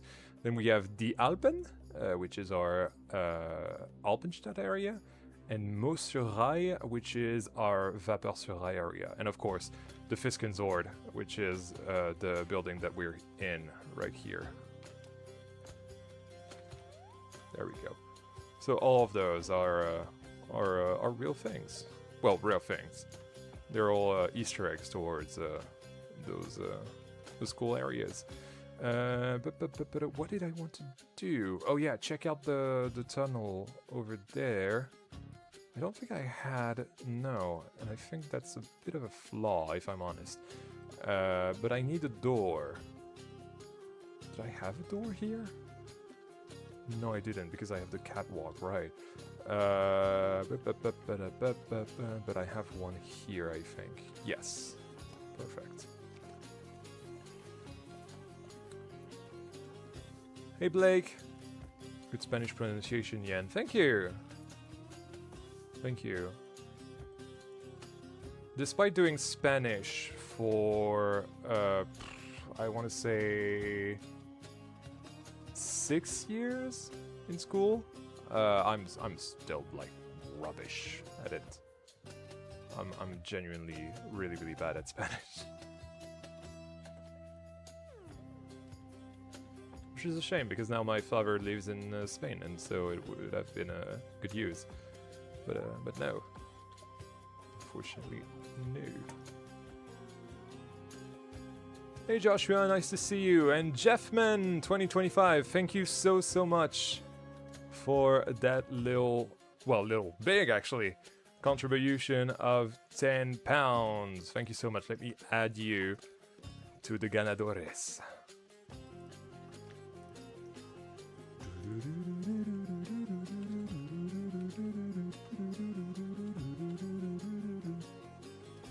There we go. Here you are. For those of you who haven't been there with us, who have joined us a little bit later, essentially this is the new way of featuring you guys in the area. And the one thing that has changed is that you see the X1 next to everyone's name here. There are times that the scientists and the archaeologists have won either the dartboard here or the cards. And so essentially, the way you can climb up the ranks is by donating another time. So that's another mechanic I've added on top of adding your name. We'll see if that works out well or not. We shall see. Honestly, I have no idea. It was just an idea. But thank you so much, Jeffman, for the £10. Right. Lights would be nice here. Of course, not like actually working lights, but like have those be deactivated. Auto save, there we go.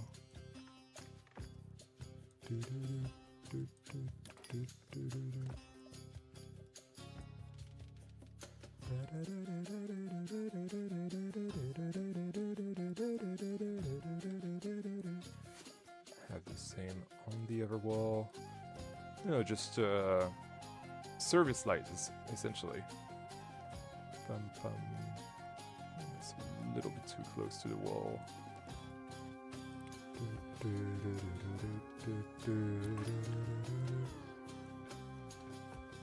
Yeah, that's not bad.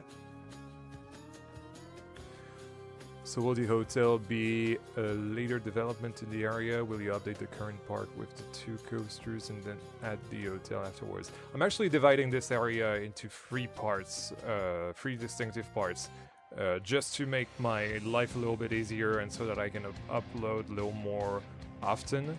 I think a big issue of that area is that it took 2 months, and if I were to do both the village and the jungle in a single area, it would take 2 months as well. It would take 2 months, just like this one did. So instead, what I'm doing is having the STC and the jungle be our episode 11. Then the village and the boomerang will be episode 12. Right now, the boomerang is obviously already built, but it will not be part of episode 11. And then in episode 13, the hotel will be the big feature, because it will need its own episode. It's going to be a big thing.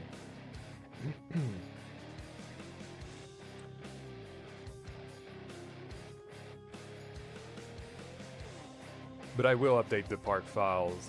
You know how it works by now. Park files are being updated with every single episode that comes out. You all know how this works. It's always the same. It's been the same since I've been on PC.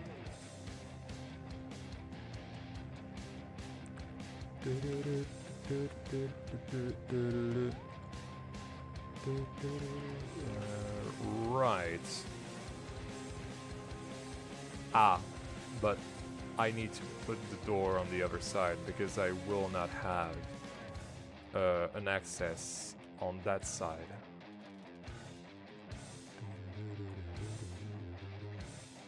There we go.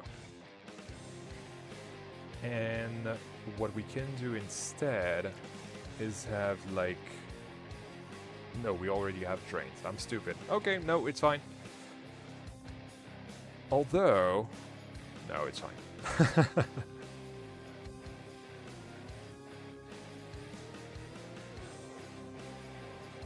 Alright, okay, that makes sense. Contemplating with more updates at all. Hey, look at that, I just got a bullseye. Thank you so much for the £5, Joshua. Thank you so much. Let me add you.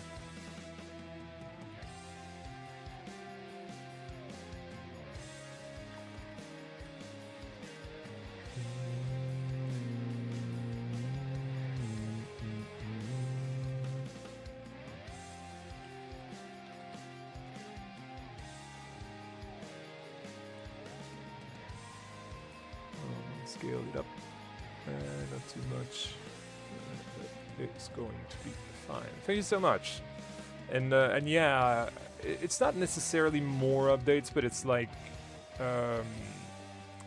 making it work a little better for me as a content creator.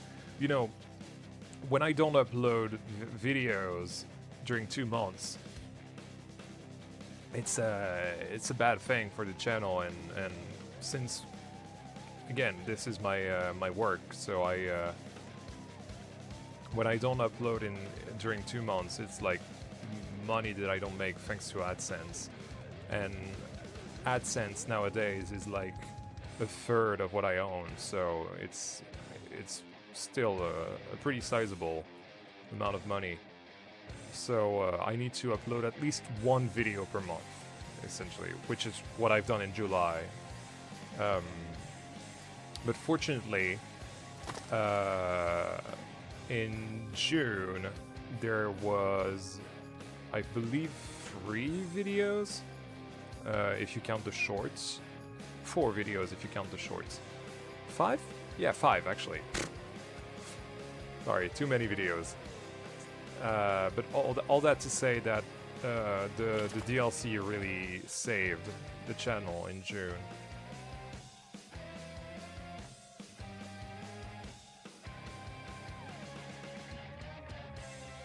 I've got a suggestion for the ganadores. Wouldn't it be more playful if they tally the wins? What does that mean? For all the English that I know, I don't actually know what tallying the wins mean. Hold on, let me Google that, so that I seem smart. Tally the wins.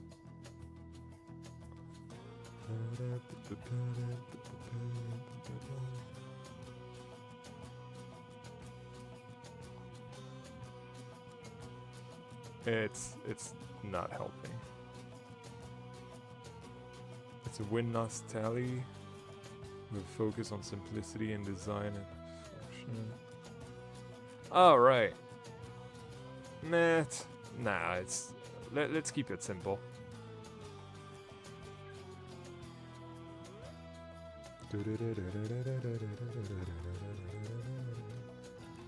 Yeah, keeping track of the wins. This is technically what I'm doing, essentially. Like, the idea is that the X1 is like 1 win, so if you donate once, you're winning once, and if you donate more times, you win more times, if that makes any sense. But, you know, doing the lines is like not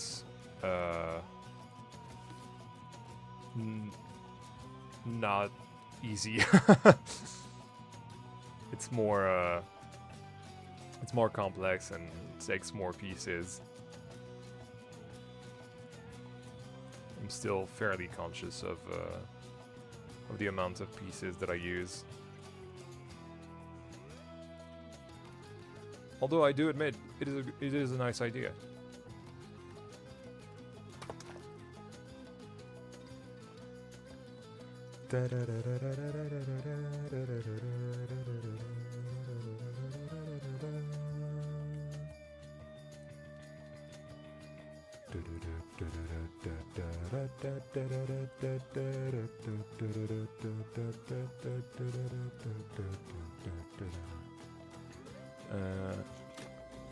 Oh.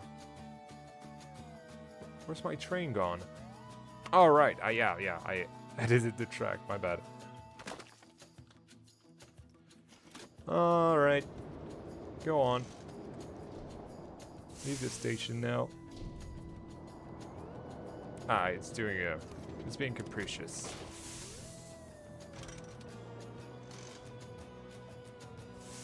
Really want to get a PC, I'm sick of my Xbox. Yeah, I get what you mean. I've had 4 years to get sick of my PS5.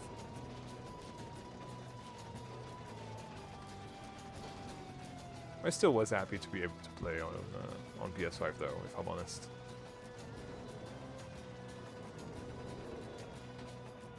Sorry for not fast forwarding. It's just so that I don't have the game crash. It's beginning to be a bit of a complex spark, so I'd rather stay safe. All right.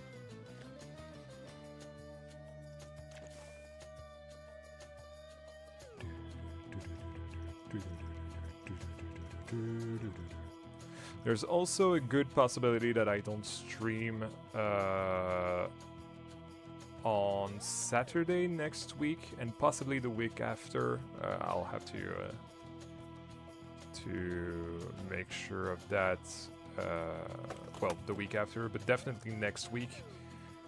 Just because I know that I will have a family member over, and I want to spend some time with him because I don't see him that often.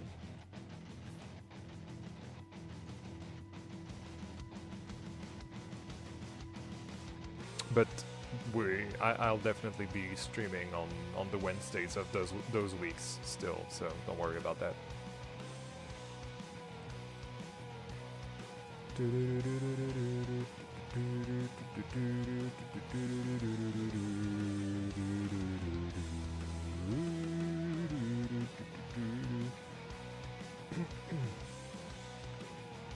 STC name is quite a mouthful. What do you mean? It's Kukulkan. It's like 3 syllables. What do you mean? Oh man, I love it.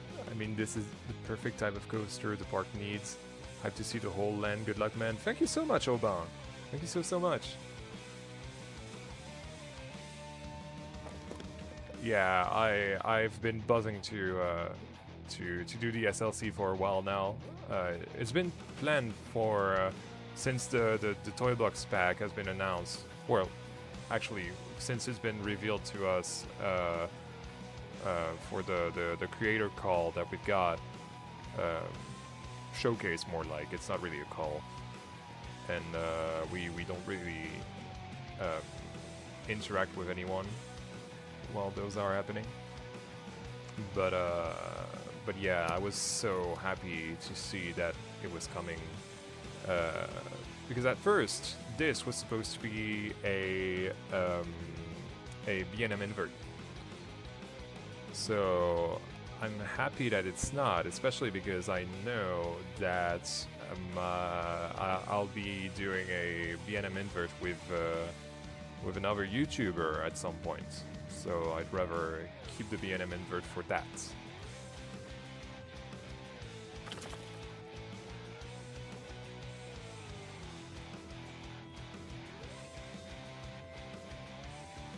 I think I'm not meant to say the L.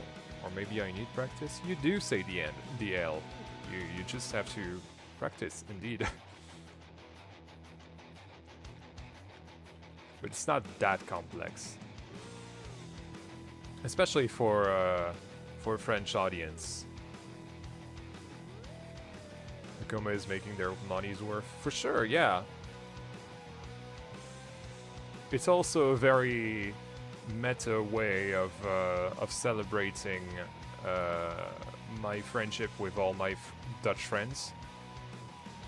Like, I have a lot of Dutch friends, and they've become very, very good friends. Like, I don't know, Broccoli, Disblows, for example, and a lot of people in my community are Dutch. So it's a way of celebrating our friendship.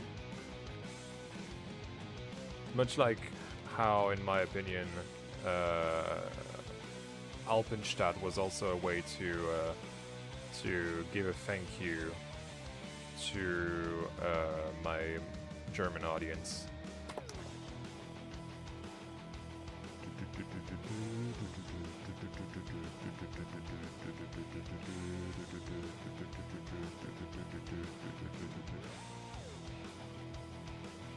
On the topic of collaborations, I hope you'll do work with Fog someday. His technical expertise and your eye for composition would be a match made in heaven.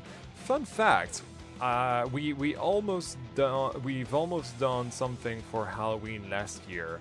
Unfortunately, I couldn't make it in time when we were supposed to start working on the project, and so we had to can it. And now I left the concept in his care if he ever wants to try it out. But yeah, Fog does a lot for sure, and yeah, I don't know, because usually, you know, it's they're big projects, and it's scary for someone like me who needs to make videos and all that to try and grow the business. So we shall see. It's not something that I'm ruling out, and if anything, I think it's more possible that I bring in Fog for something on my channel than I go on Fog's channel, which I think would be even better for him, because my channel is starting to be substantially is starting to get substantially bigger as time goes on, and I feel like it would be a nice way to share some of my community with Fog, essentially, which is something that I would like to try perhaps after Belleflore, you know, in between park series. To you, Hendrik. Thank you so much for being around, man. It's always a pleasure indeed. Your friend group is getting colonized by the Dutchies. Yes. Yes.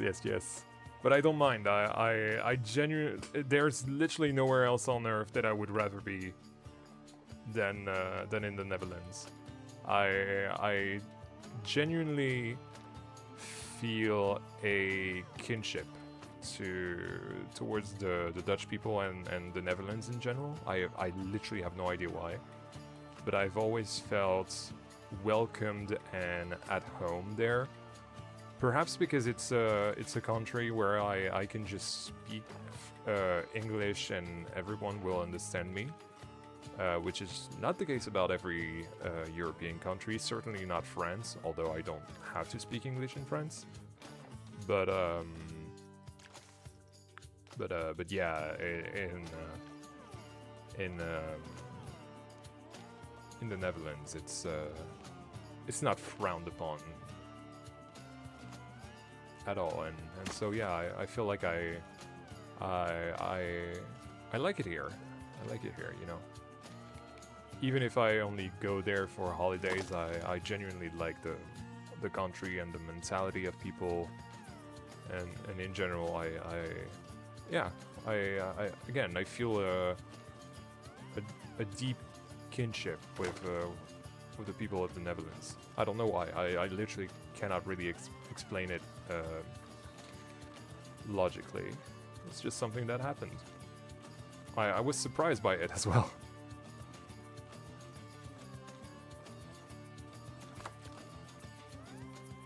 There we go. That's our tunnel done. Hey. Look at all this rock work.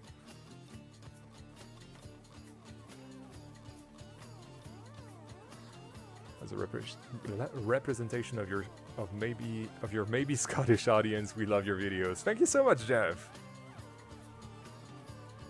Are you thinking of adding a playground of some sort to this area? Maybe something inspired by some vines.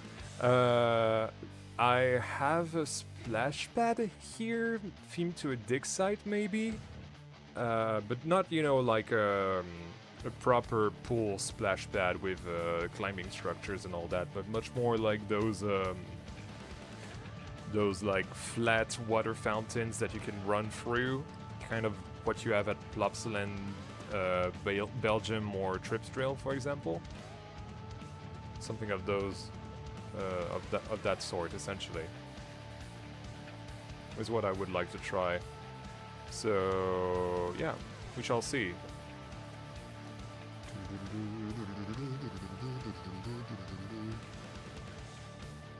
As an American, you know, guns, bang bang, pew pew. This is very nice, even though I'm not French. Hey, you have the literally biggest area of the park. Appreciate my work, American. What is the music in the background? It is the Hades 1 soundtrack. Which, banger, absolute banger. Both the game and the soundtrack. I just saw before tuning in the last episode of Pesu's Let's Play The Continuum, in which you're mentioned a lot. I am? I'm sorry. I'm so sorry if Pesu is ever coming by, because I've said it countless times in the past, but I'm a lousy YouTube viewer. I'm so bad at watching YouTube. I genuinely am. Truth is, I don't do it that often. I maybe watch some, but it really there's so many people that it's hard to keep track of, and sometimes I kind of don't bother.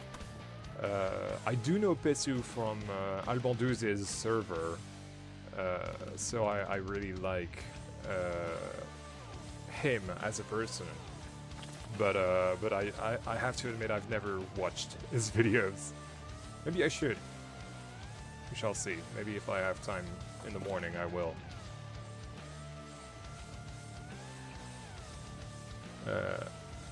How do you work on that with Belleflore? Do you build on? What is your question there, Oba? I'm not sure I understand your question. Do you know the game Deep Rock Galactic? I do know Deep Rock Galactic. I've never played it, but I do know it. The soundtrack is fire. Oh, cool. Yeah, and I find it most compelling when play spaces are built into an area rather than shoehorned into their own section instead of play structures. Maybe diegetic, explorable walkways around the coaster. No. I've already done that with the adventure trail. I feel like it would be too samey, so no, I will not do that. But instead, I think the splash pad is going to be themed to a dig site, so I think there's a possibility of doing that, but differently, and on a plaza instead, if that makes any sense. You know, instead, something going around the coasters will be the queue line for Kukulkan. So we shall see. We shall see. Yeah, I'm up to date.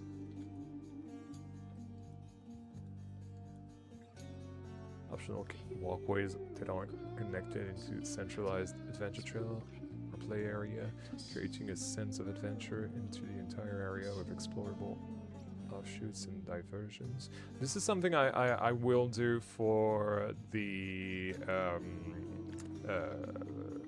can't even the resort theme, essentially Bodies area in Contessa World. This is something I've written down that I want to do, but I think for Belleflore it would be far too samey when you see the adventure trail. So yeah, I like the idea. This is something I've thought of before, but I don't think it has that kind of place in Belleflore. Not here, at the very least.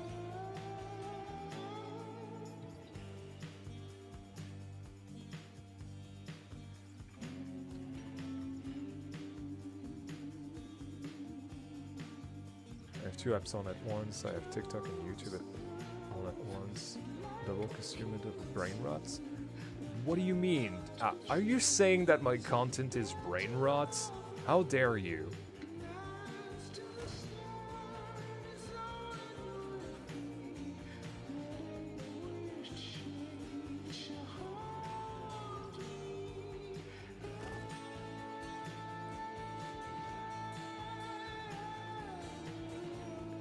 Well, sorry, I thought that you're participating on Pesu's project. No, I'm not. I'm actually not, no.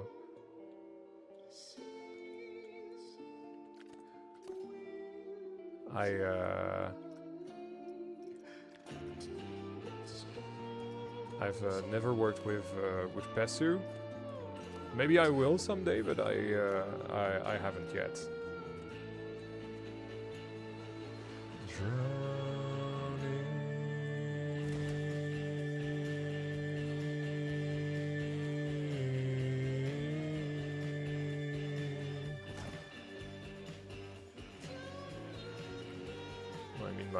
My attention span cannot last that long.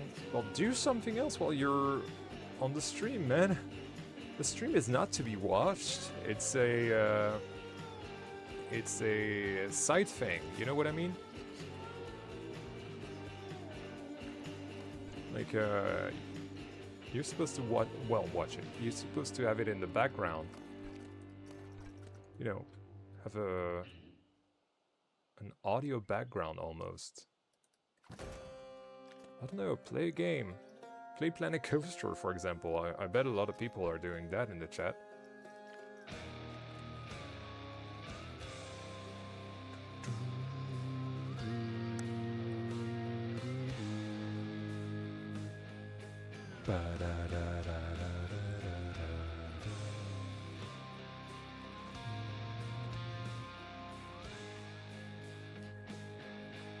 Really, I've been doing it all wrong.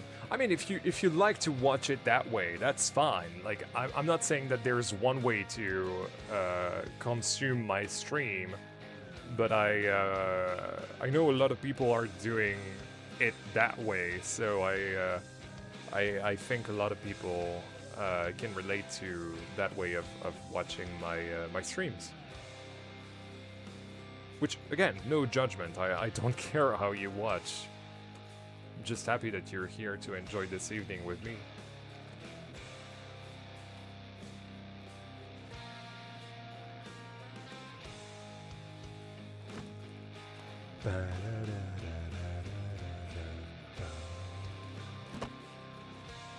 Alright, we need a bin right here. Bum, bum, bum, bum. Bum. Bum, bum.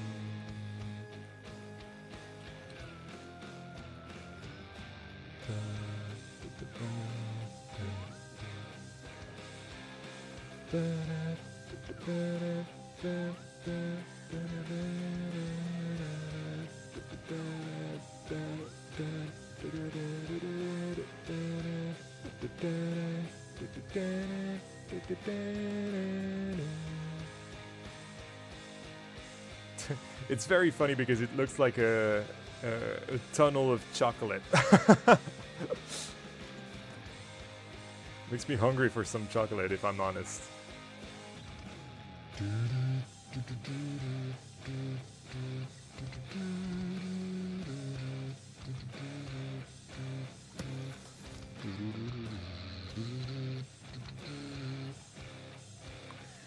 And what are your thoughts on fast passes in theme parks? Ooh, it depends what kind. Paid fast passes, I hate them. I hate them viscerally. I feel like it's a very anti-consumer practice, which I hate. You're supposed to not stress about having to go on a ride and such. So for me, it's a massive red flag if a park does that.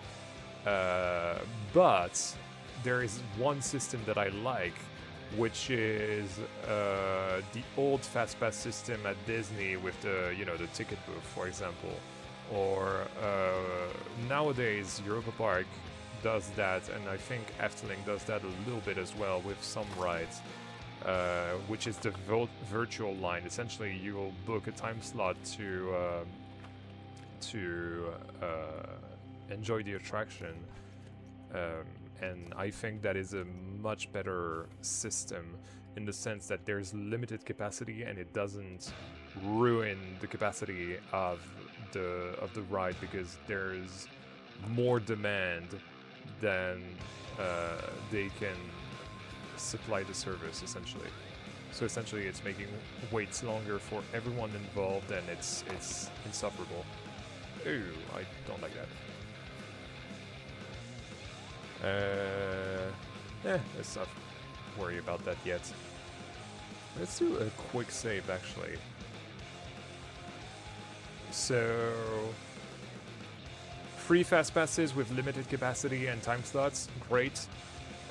Which is probably what I'm gonna put in Camtasia World, by the way. Well, RP. This is gonna be the RP reason for fast passes, essentially. But for paid solutions, services, really, I hate that. I think it's absolutely awful, and it should have never been a thing in the first place. And whoever started that in theme parks, I hate them.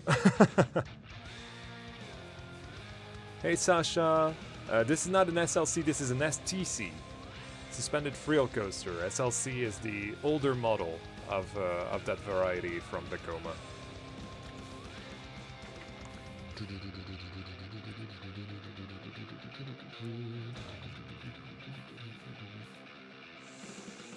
Alright, let's try to work with the tree.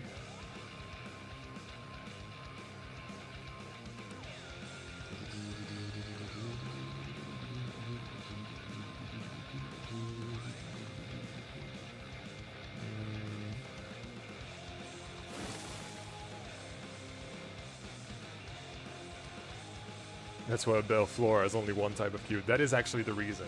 Well, no. The first reason was because I was on console and could never think of adding extra queues because of the percentage. But now that I can, this is also a big justification. I really dislike the philosophy of paid fast passes, even though I've done so many times in theme parks in the past. I really dislike with...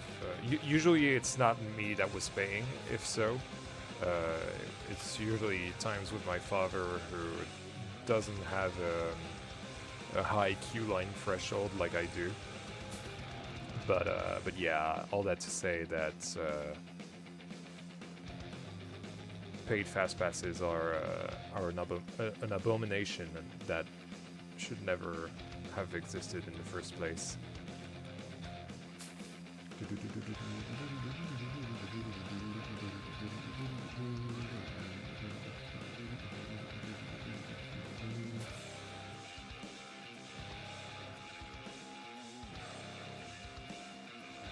Makes me feel like I'm rich and you're not, type of thing. Yeah, kind of. It's kind of like that. There's a little bit of that, but it's stupid because it makes the experience so bad for everyone involved, even the rich.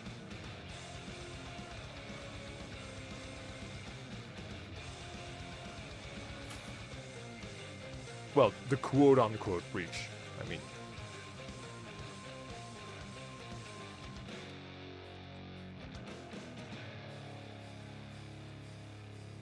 Because that's the worst thing, right? For example, resorts like Disney, with people that will maybe plan their trip,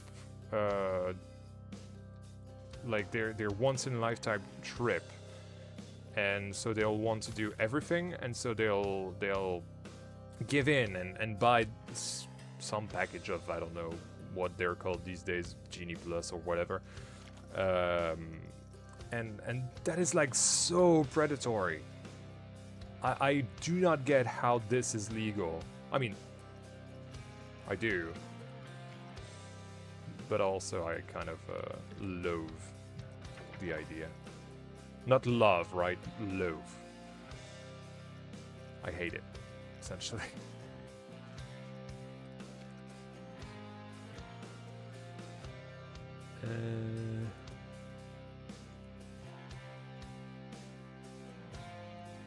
Yeah, that's pretty cool. Although I would like to have ruins here. So I'm gonna have to figure that out, but like tomorrow.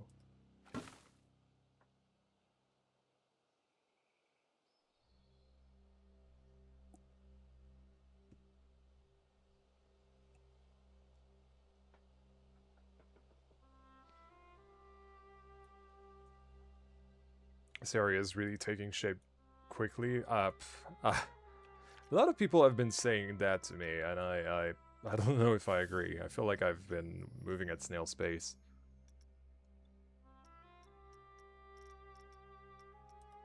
I mean, to be fair, I've started it like 5 days ago, I want to say.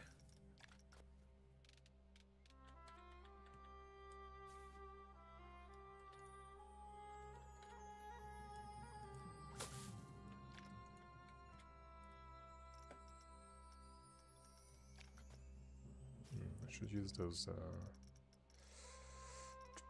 Where they are? There they are.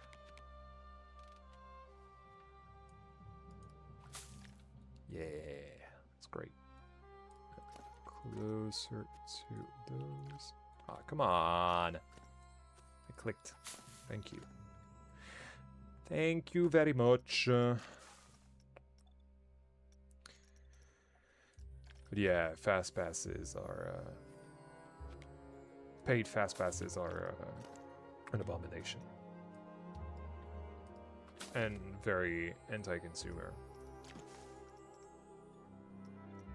Which again is another reason why Europa Park is one of my, well, actually my favorite park in the whole world. It's again, it's very pro-consumer. It's there for you to have a good day. Like, yes, you're paying. Like it's, I would say, the lowest, most expensive park out there.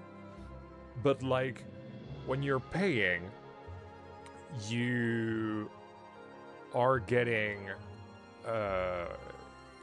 your day's worth essentially, which is like the most important thing in a theme park experience. I feel like if you're paying and then you have to add, I don't know, a fast pass, then your food is like super expensive and it's not that great because it's like processed food from a factory and all that. To me, it's just like a very elaborate scam, which, and it's also very, very cynical. Like, don't do that. Like, it's kind of ruining the mood, right?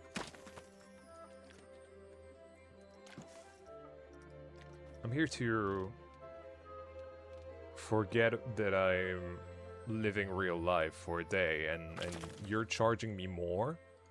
Like, that is a crappy business practice, I feel like, and not very honest either.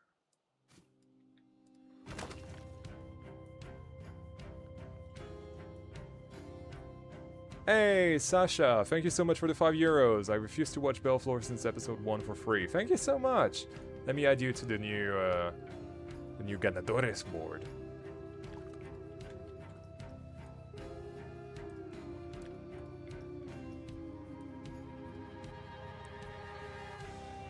Sasha BRD.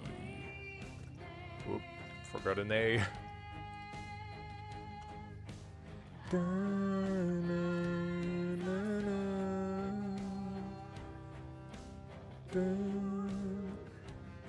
There we go.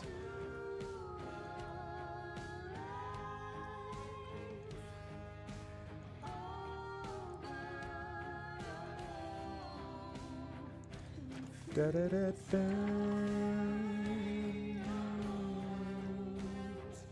It's in the blood.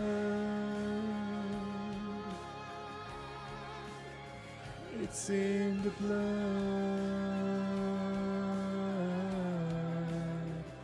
It's in the blood. Oh, it's in the blood.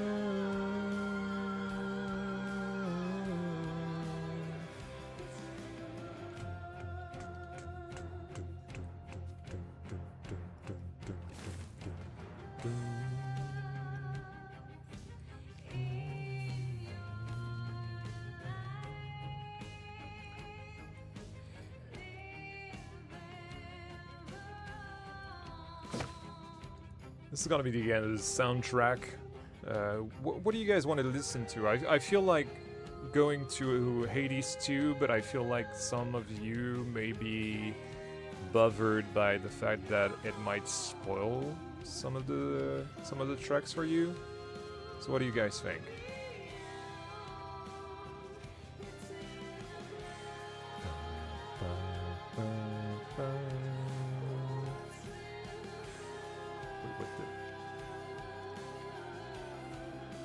Hey, I just noticed that... What? That's not the right tree.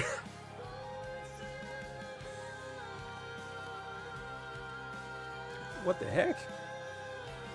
Hold on, I didn't... I thought those were the same trees, but no, they're not. What?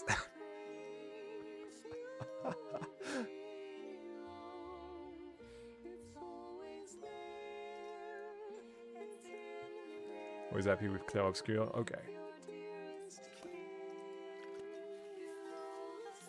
See, this is so nice. Like we're choosing the soundtrack together. It's great. That's like peak streaming experience for me. Having a nice conversation with you all and picking the music and all that. I think it's amazing. Being able to interact with you all. It's in the blood. Oh, it's in the blood.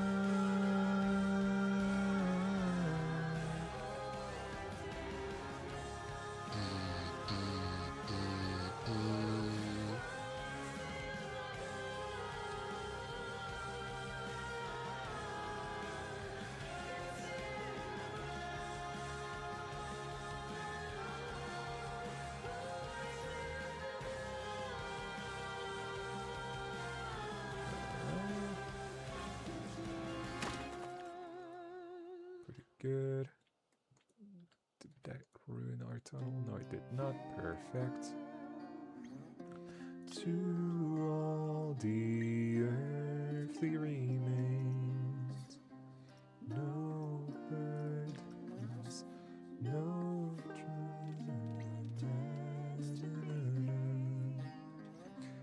at last can rest his weary bones, the weight of the world all falls away in time.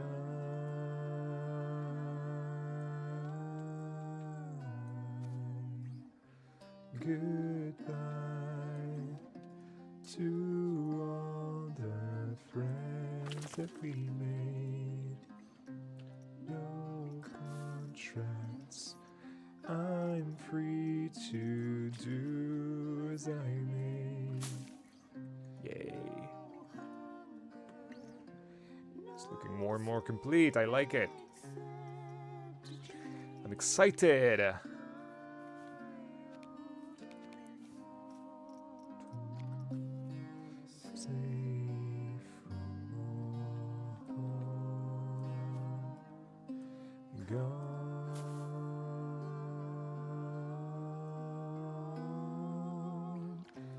Good riddance to all the thieves, to all the fools that stay for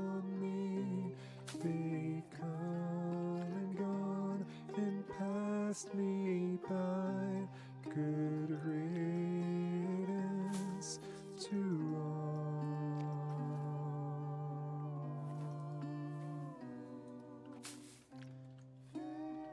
I love songs.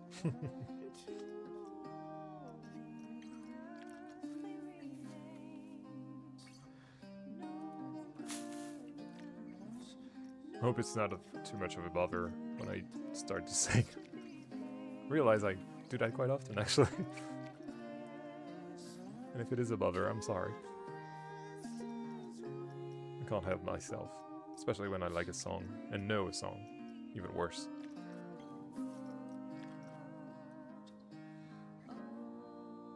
Falls away in time.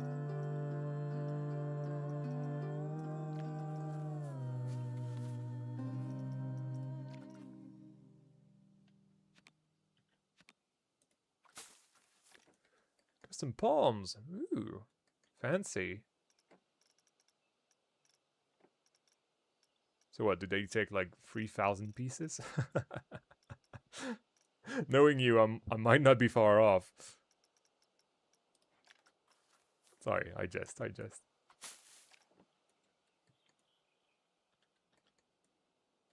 that's pretty good. About this side. Ooh, it's in the blood. Oh yeah, sorry, music. Right, so we're done with this. Definitely not all of this. There we go. Some take 200. What do you mean?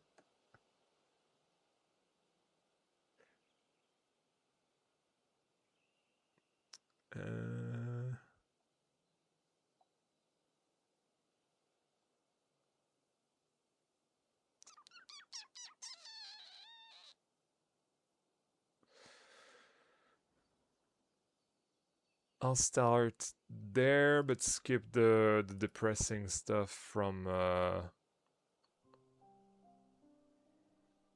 Spring Meadows, I think.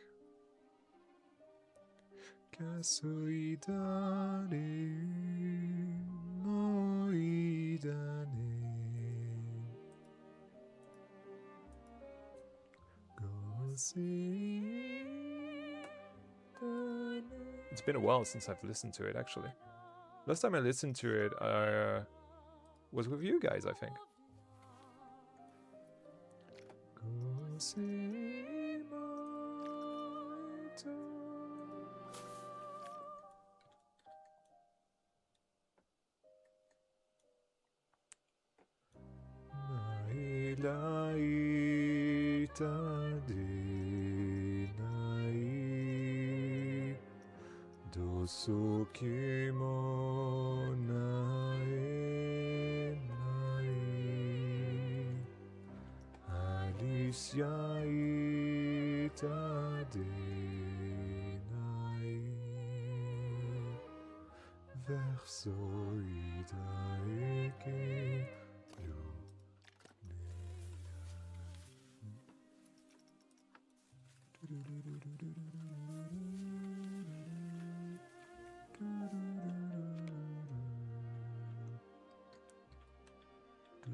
Let's not do that. Do I have anything better? Maybe that.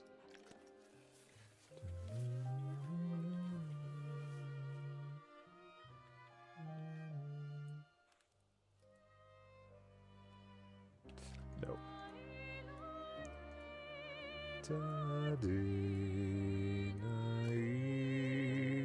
Oh, actually a fig tree might be nice.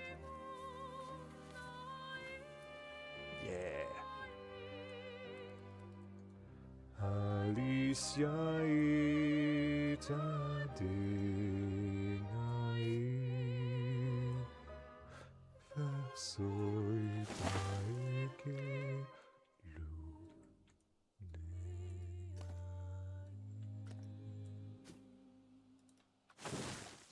that.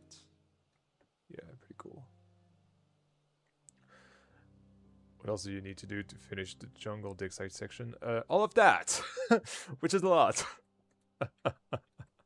So yeah, quite a lot of work still. Maybe 2 weeks. I don't know.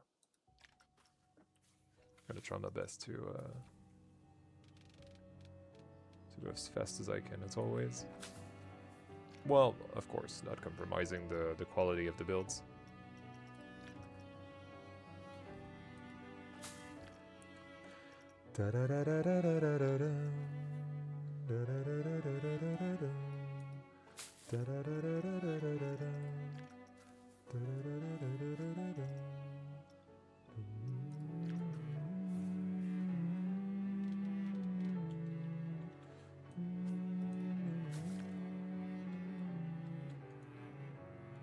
Yeah, that's pretty cool.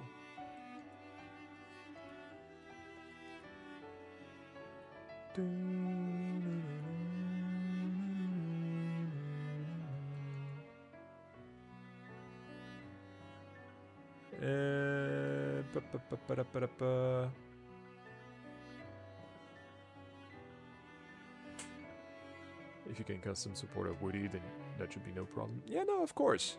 Of course. It's just a lot of work, right?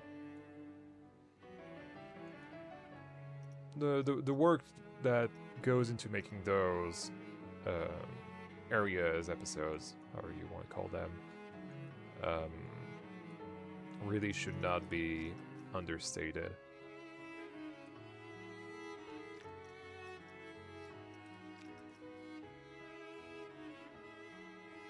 Hey, Legendary, nice to see you.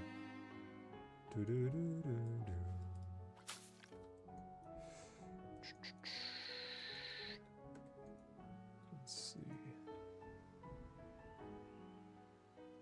That looks good.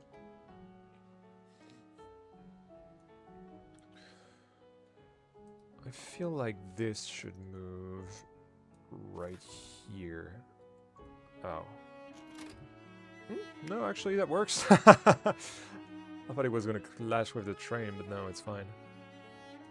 I feel like right here I should leave some space for some ruins.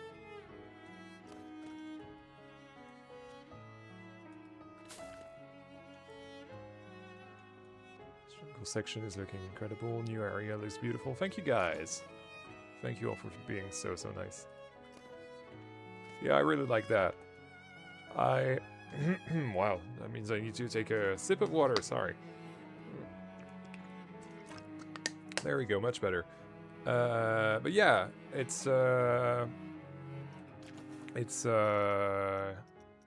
was I talking about? Oh yeah, it's something I was really looking forward to, this area. Essentially, after a while doing the same thing, especially in Wild Water, doing Wild Water for 2 months, technically more because I worked on the first half of the area first. I really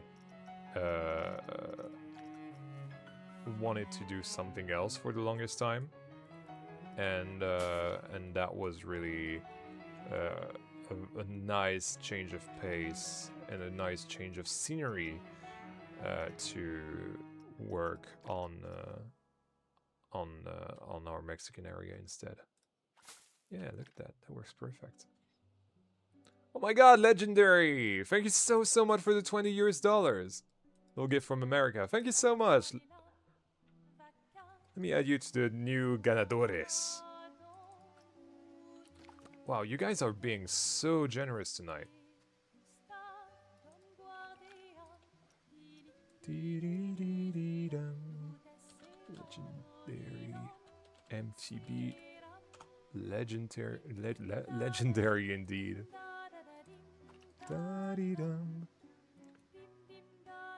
This is reminding me of Deep in Africa with the coaster and the terrain. That is literally my inspiration. In fact, fun fact, I originally made this concept, well, started this concept in 2023 before my first PS5 died on me. Whatever, it happens. But I lost most of my save files, including the one with that SDC. And yeah, essentially, I kept that in the back of my mind and wanted to try it again at some point, and Belleflore was like the perfect place where I could try that. And so there we go. So we're actually doing it a little, admittedly, a little differently than I had originally planned. The one different thing that I did in the first one was that the lift hill was coming out of a temple, but the problem with that was that the temple was way too high. So instead, what we're doing here is that the spike of the Vekoma boomerang is instead going to go at the entrance of the temple here. Well, the highest point of the temple, the Mayan pyramid, essentially. So what's the reward for hitting the goal, Yen? I mean, you guys are on the board. I'm not doing POVs anymore. If that's what you're after. I would rather be honest with you all. I don't think that doing the POVs is a good idea.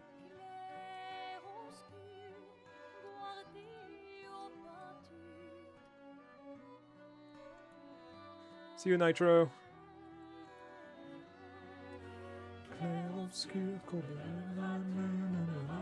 Yeah, I fudged the lyrics. I'm sorry. I'm not a real French. Clair obscur, trouble de rature, courbera et fer. Sans aide.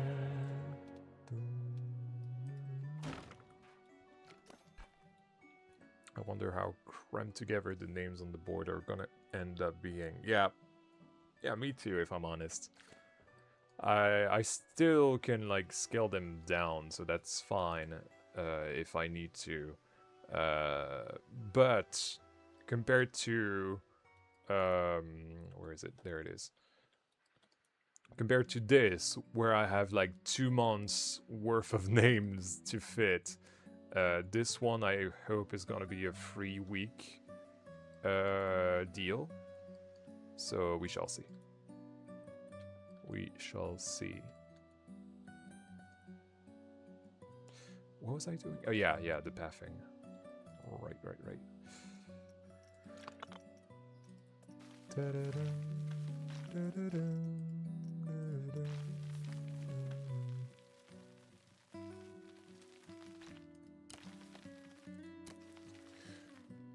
What about a bit of info you haven't revealed yet about Carmarthen? What can I tell you that is...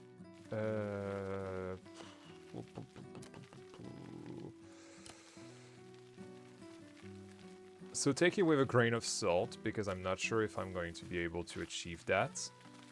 But I want to have... So, first of all, a little bit of context. There is going to be a shooting ride in what's it called?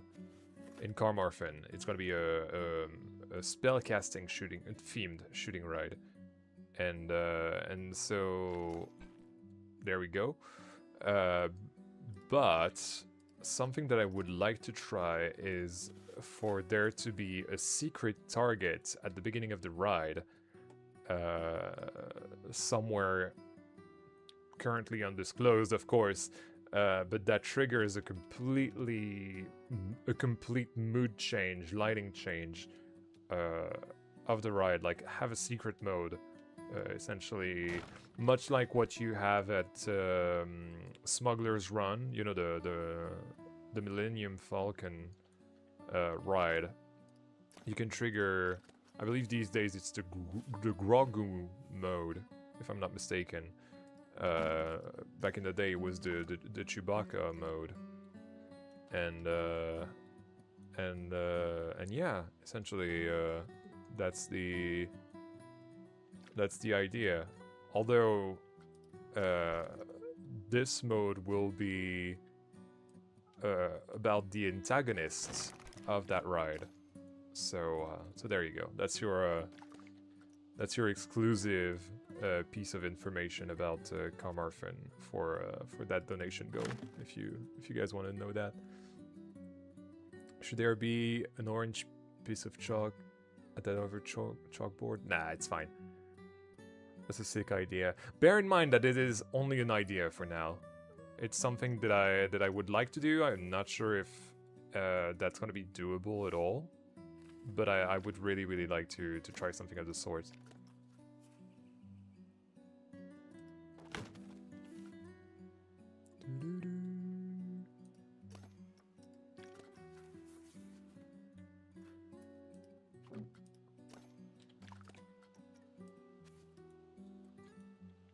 I've always loved shooting ride in Planet Coaster. If you followed me for a very long time, you've known that. I've done a handful of those. No, actually only 3, now that I think about it. But they're definitely my favorite rides to do in Planet Coaster, like, ever.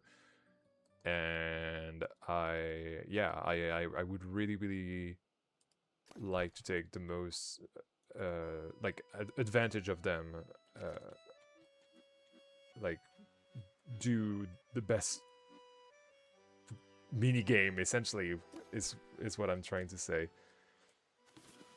because it's really what it is. Like, shooting rides are very much like customizable mini games that you can do in the game, and that is like so fascinating to me. And I wish we had more stuff like that, like more actually playable stuff that we could do of the sorts. But yeah, I don't know. Time will tell. Maybe we'll get more. We definitely need more dark ride types. I feel like that's where the game is really lacking right now. Water park stuff as well, but I feel like it's less important than dark rides. We don't have a boat ride, we don't have a suspended dark ride, we don't have the robotic arm ride that we had in the first game. So yeah, we still need a few of those. But we shall see. Bit late to the party. What are we building? We're still building the Mexican area, La Serpiente. More specifically, the jungle, dig site temple part of the area. Dark rides in general, I feel, are just brilliant to add to parks. They're a really great way of immersing a guest into an area's theme and its story. Exactly, yeah. Yeah, I feel the same way. Although, they might feel pretty hard to do for the average Planco player, so I feel like that's why they might not go for more dark rides.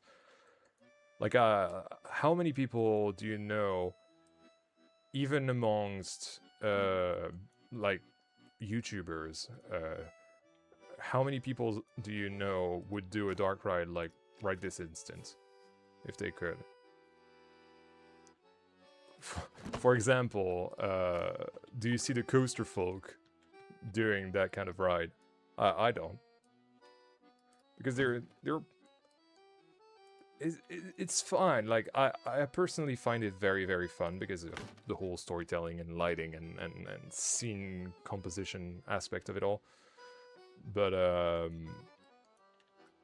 yeah, it's like something that is very notoriously time-consuming, even though I would not say that it's necessarily time-consuming. It's just something that you have to really lock in to do. Which, it's Planet Coaster, it's the name of the game, really.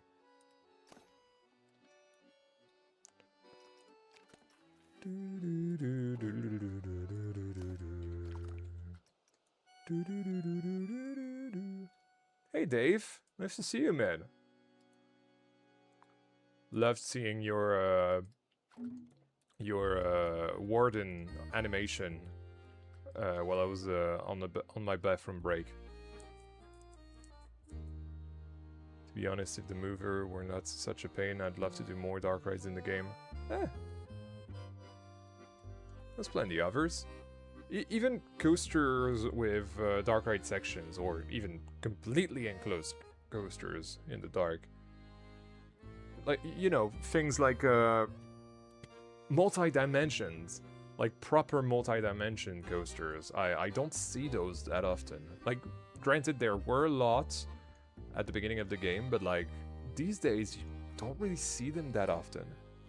And it's a shame, I would love to see more of those.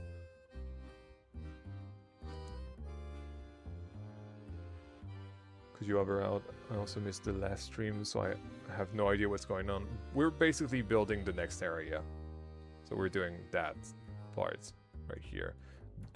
Ignore the boomerang, it's not part of the episode. I've just built it so that I'm sure that it works with the clearance and all that.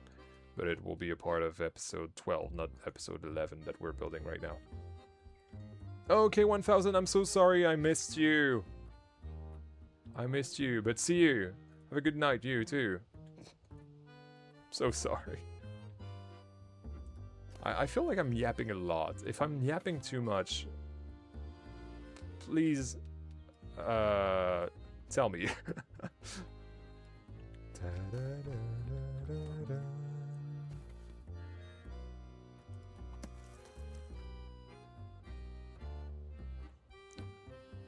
I only know one? You only know one? Really? Probably not many.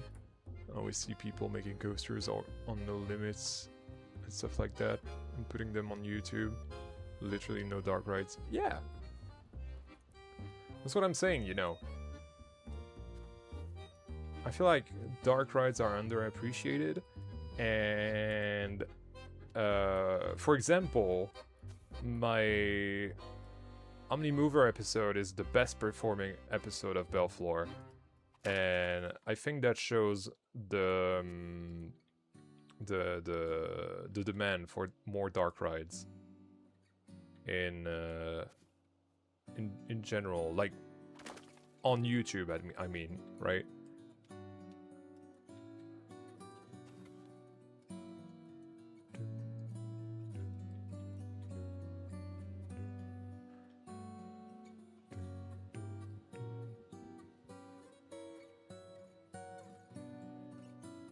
I love the yapping. I kind of stay for the convos rather than the building. Yeah. I get that.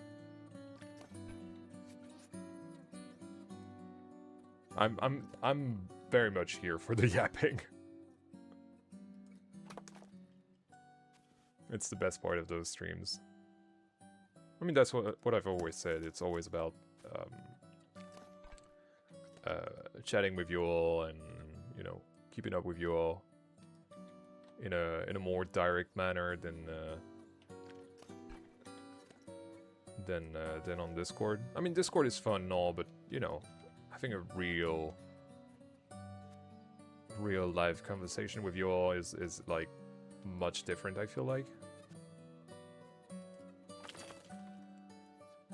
And I really enjoyed that. Like I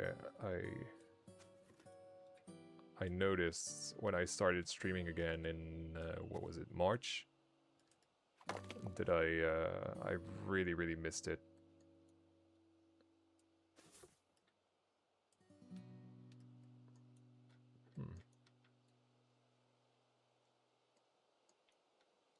There's a bit of a blank space here. Maybe I could put my toilets there.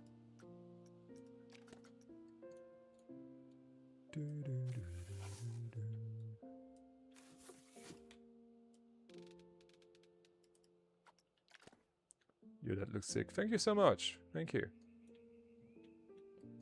Yeah, big amounts of work these past few days.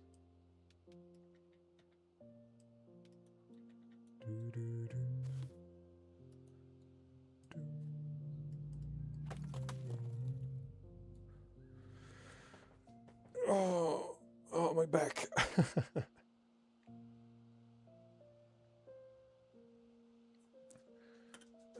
As a content creator, do you know why a lot of creators seem to stop building as detailed in Planet Coaster 2? I used to love creators like Nerd Chat Show, but it feels like the quality of the parks just tanked.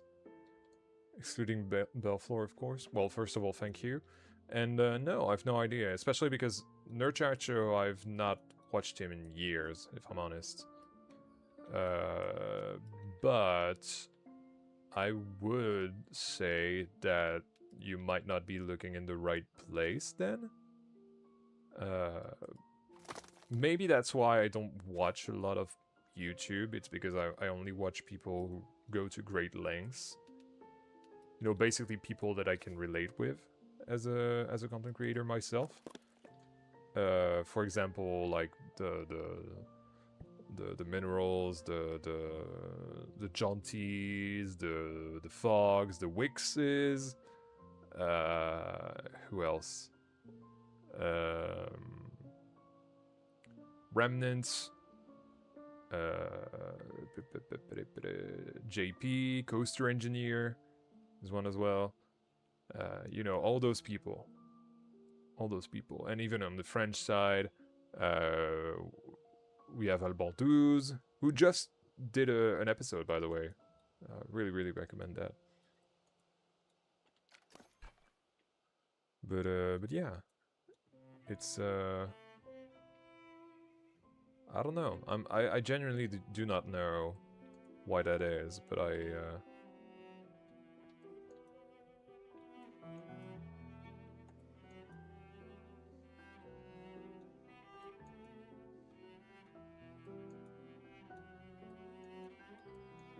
I mean, yes, to be fair, Dave has a point here, saying that it takes ages to build, like, big stuff, especially because now we can do far more detailed stuff than we used to be able to in the first game.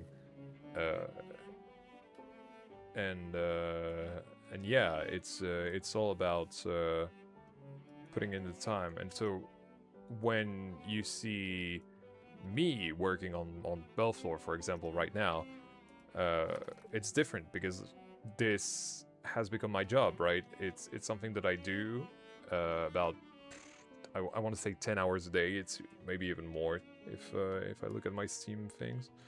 But yeah, most people don't play that much because it's just not human. It's just not their job. It's just a side project, a side hobby, or a side dang it, side business. There we go. That's the word I was looking for. So yeah. Silverette as well, but Silverette is different, you know. Silverette is like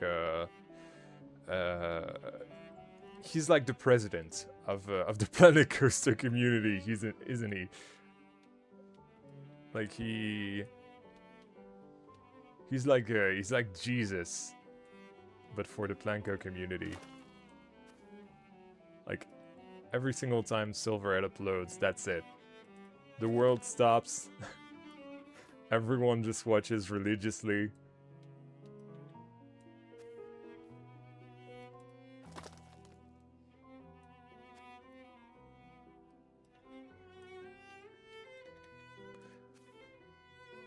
I loved what he did with the French Main Street and the French Parade. I think it was like so pretty and so inspiring as well. I would be lying if I told you that I don't have a French area themed, a French area planned for some future projects in years' times. Yes, but you know, still. and that is going to be very, very inspiring for that specific project.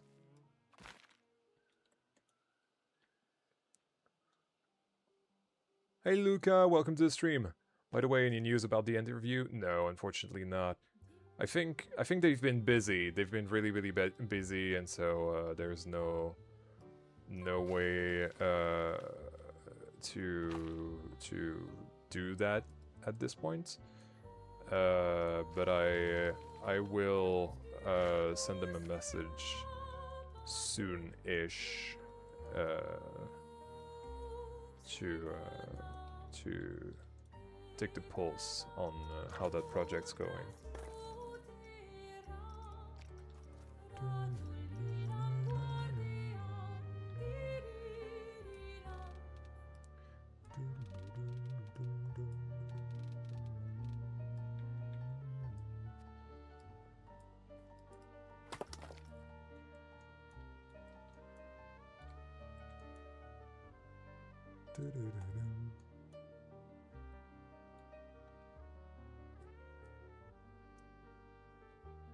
I feel like the whole French aesthetic is just seriously inspiring, and it's no wonder France birthed so many incredible artists, musicians, and chefs. We are very culturally relevant nation, I would say. I think our power is in culture, indeed. Yeah.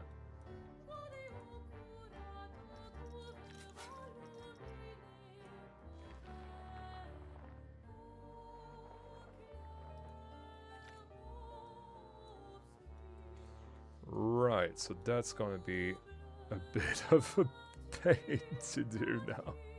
What time is it? Oh my goodness, it's already that time? Okay, it's fine.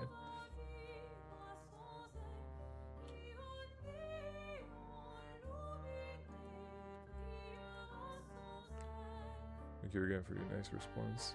I hope it did not seem rude or disrespectful to you. So it really wasn't my intention. I'm really sorry. What are you talking about, Luca? I'm really not sure what you're talking about right now. Good stream so far, indeed. Yes, and incredible progress, if I do say so myself. Like, look at that. All of this was not done when I started the stream, so like, pretty good. I would really like to maybe do that rock work here on the cliff. Well, it's not really a cliffside, if I'm honest. It's more essentially every single time that you will see the dirt colored rock work, it's where the snake has sandwormed its way through the terrain. And what essentially the snake is what creates the earthquake, and so that's why we have a seismometer drop tower here. In fact, our seismometer here is sparkling and smoking because it's busted. We can push for midnight. Yeah, sure. I'm feeling up for it today. Dune reference, yes. I love Dune. Well, actually, hold on. Look at the difference between the two. When was that? 10:47. Right, in an hour, look at how different those two look. That is just crazy. And that's why I tell you guys to wait to judge your builds until you've placed foliage and trees around. Because, like, look at the difference. Look at the massive difference it does. Like, foliage and trees, the biggest game changer in park making and all that. Like, genuinely. Cotton blend, feel the ink flowing in your veins. The comment about the Mexican area and the idea with the top spin. Oh, right, yeah. Okay, I remember now. Hey River, welcome to the stream. Yeah, everything is planned out.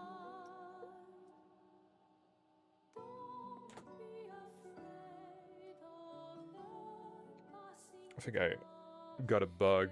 Hold on. Gotta use my light somewhere. Yeah. Squished a bug on my arm. What was I saying? Yeah. Everything is planned out. In fact, everything is so planned out that I already know what my next 2 parks will be. Even though it'll take years to get to those, essentially. So yeah, there we go.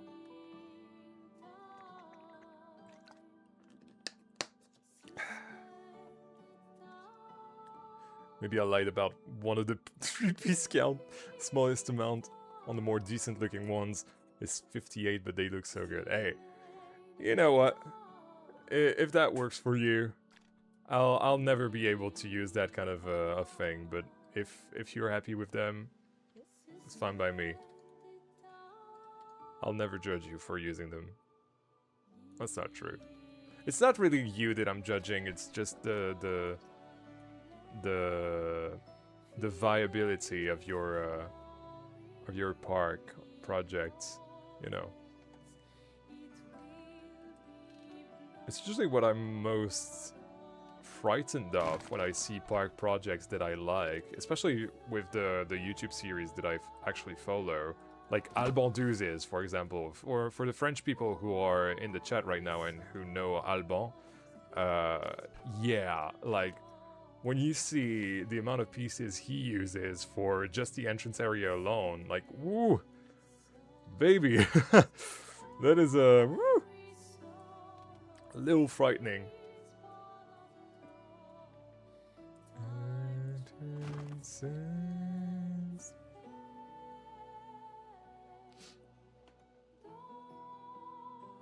Again, I really hope it did not come across as rude or disrespectful. No, not at all.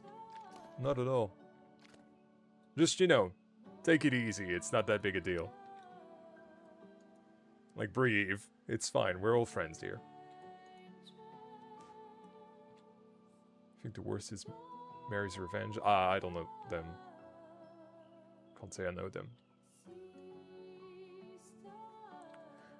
Is the Mexican area the one with the dancing school dark ride? It was, yes, but that got switched when the boomerang got added. So now we've got those 2 beautiful rides intertwined, and the dark ride is being replaced by a teacups ride instead, which is sort of the same concept. I feel like it's less boring that way.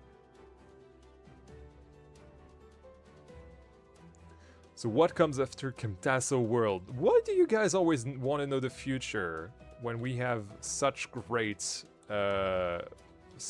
present to focus on? Right, let's do the footers for this one.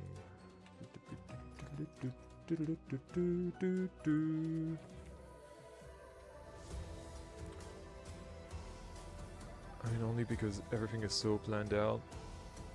It doesn't mean it will stay 100% that way, you know? Maybe taste change and better ideas of rides come till then, you know? Yes, but also it's pretty rare.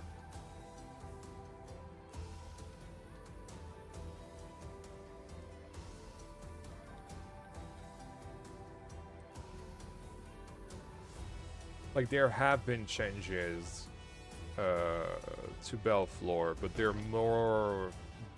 they've more been related to either PTSD from custom supporting a Woody and not wanting to do that ever again, so changing the RMC into a Vekoma LSM, or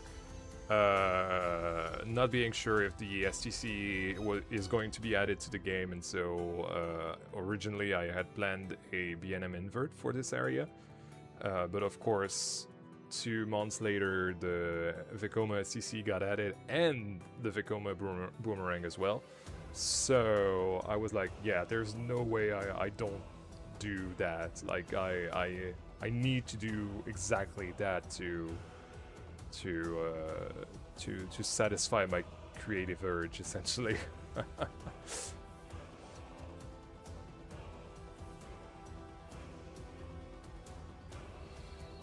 Last I checked, just for the entrance in a couple of buildings, he was at 700k. Jeez. I'm barely at 200k, which is saying a lot. Good to know. Thank you. Still, I just want to be sure, you know. But thanks. Yeah, you know, you're fine. No dark ride. Again, the dark ride is going to come in the Arthurian area, the Carmarthen.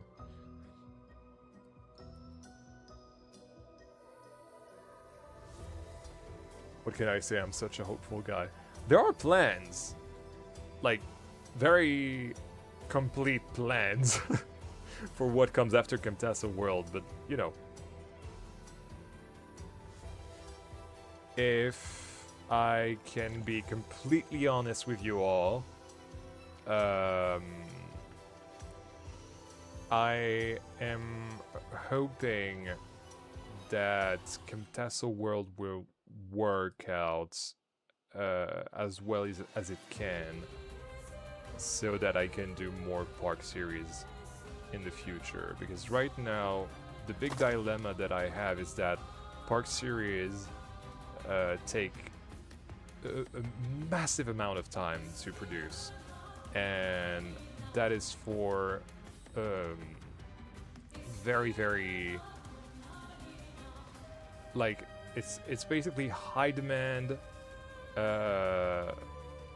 low reward, and I like doing them. I'm not gonna lie, I love doing them.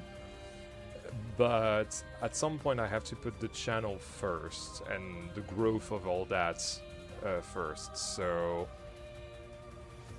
that's why I want to take a break from Park Series after Belleflore, take a bit of time to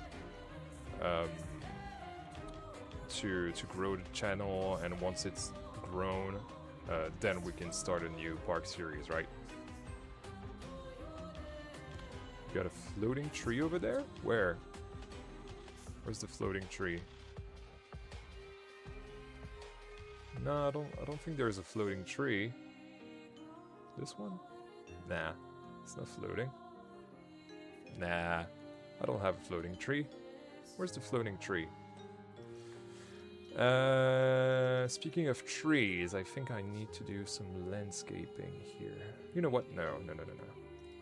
Let's continue doing the rock work. We'll do the landscaping after.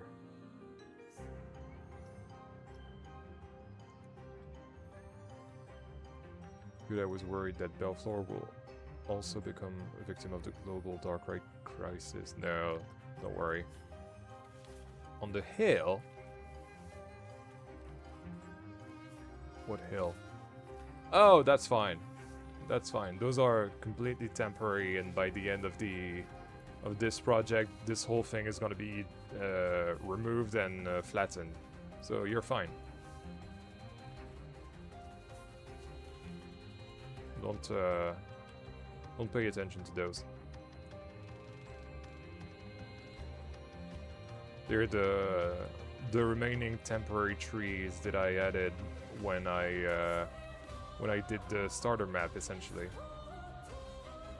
But fun fact, I haven't kept anything from the starter map, I think, except for the entrance in the parking lot, of course.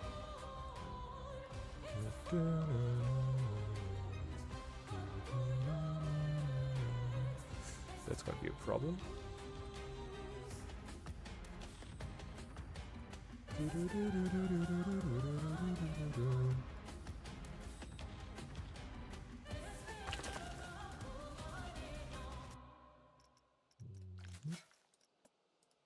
Boom. Okay.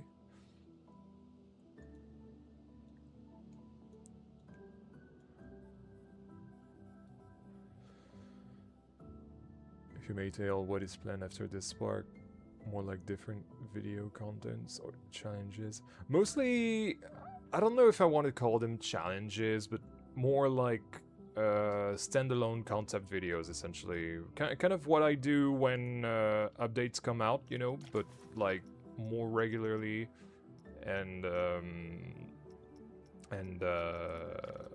yeah, essentially the idea is that those are very easy to produce, and so my idea is to do once a week, do upload them once a week. And the way I would do that is take a whole month off, you know, the way I do, well, month off uploading, right? Not necessarily streaming. I feel like I could stream those, just like I do Belleflore right now, for example. It doesn't really affect the video performances all that much, and after that month off doing 5 different videos, the videos start to come out, but I have like 5 weeks or 4 weeks, depending on the month, head start, right? And so then it's just like a maintenance thing, like every week you do a new thing and all that. And so yeah, the idea is to have a low maintenance, high reward strategy for a while for the channel, to grow the business, and once the business has grown substantially, to sustain my needs, because you have to remember that I don't make a living out of my channel, even though like the revenue is still growing, and I'm really glad that I'm able to do that. It's still not ideal to live at all. So the idea is to grow the channel until I'm able to make a decent living out of it, and once that's done, then I'll be able to move on to another park series, because the audience will be bigger, and so the high maintenance, low reward content will be more of an option that I can consider than right now. Right now, I'm basically living with my own life choices, essentially, of starting Belleflore last year and having to finish it now. And I can already see people saying, "Oh, but why don't you do those low maintenance, high reward videos right now?" Well, I kind of do, but I don't want to stray away from Belleflore too much. Like I do when I have what's it called?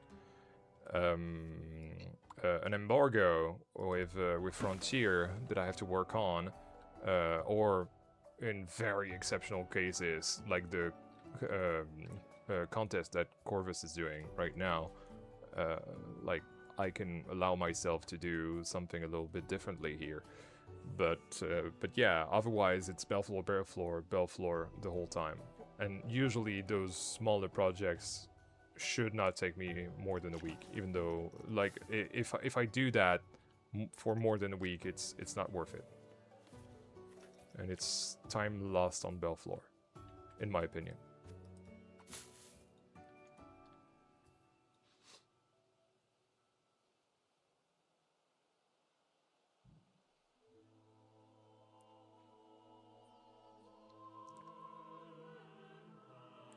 I'm also seeing you doing immersive themed areas as mini-series in the future, or mini-parks.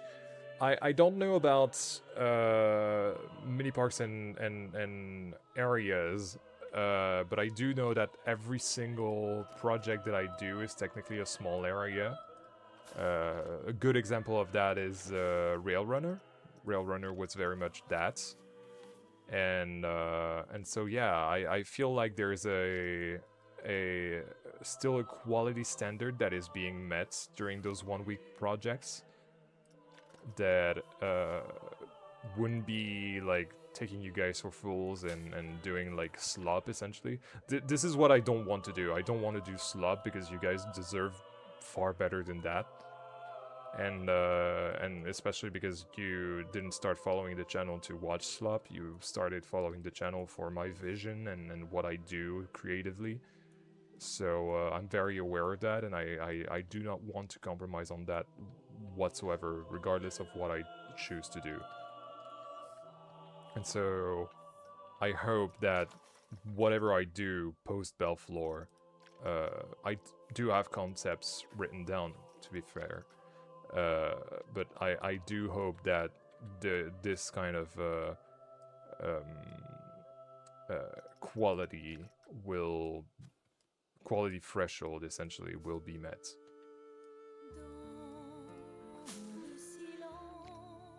How do you get by currently then over Blanco? Other than Blanco, if you don't mind me asking? Well, that's easy. I live at my mom's, essentially, and my mom is very, very supportive of what I do. My parents, in general, are very supportive of what I do, and I'm really lucky for, about that. I still have an unspoken deal with her that I should get... no, I already have a palm here. I should be able to get by on my own by 2027, and well, by 2027, by July 2027, essentially 3 years after I started doing what I do, and we're kind of closing in on that. So yeah, I should get a move on, which is why I want to completely want to get Belleflore done as soon as I can for that, but also want to completely reimagine the strategy for the channel in that manner for a few months, maybe like 6 to 9 months max. We shall see, honestly. We're not there yet. But yeah, if I didn't have very, very supportive parents, and especially my mother, who is like literally helping me get by, I would not be here. I would not be able to do what I do. I would not be able to live, essentially, and I would be a very sad person having to work at an Amazon factory because I don't have any diplomas. I've dropped out of school. I've basically like chosen a path that is very difficult, and I know that. And I think it's all right if you own it. You know, like you have to know it and you have to own it, and as long as you do, I think it's fine. So that's what I'm trying to do. That's why I'm working as hard as I am. And yeah. But, you know, on top of work, the reason why I'm doing all this is because I'm really passionate about what I do, and like that is stronger than anything that could happen to me. Especially nowadays that I have done this for non-stop for the past 2 years, which is crazy to think about now that I think about it. I have a maturity that I didn't have back then. Like back then I was very I still have my own character and my own behavior towards you know, let's say negative comments and all that, but I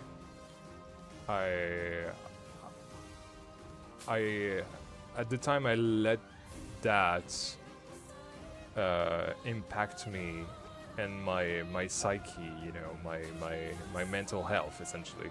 Nowadays I have built protections against that, because, you know, if I let anything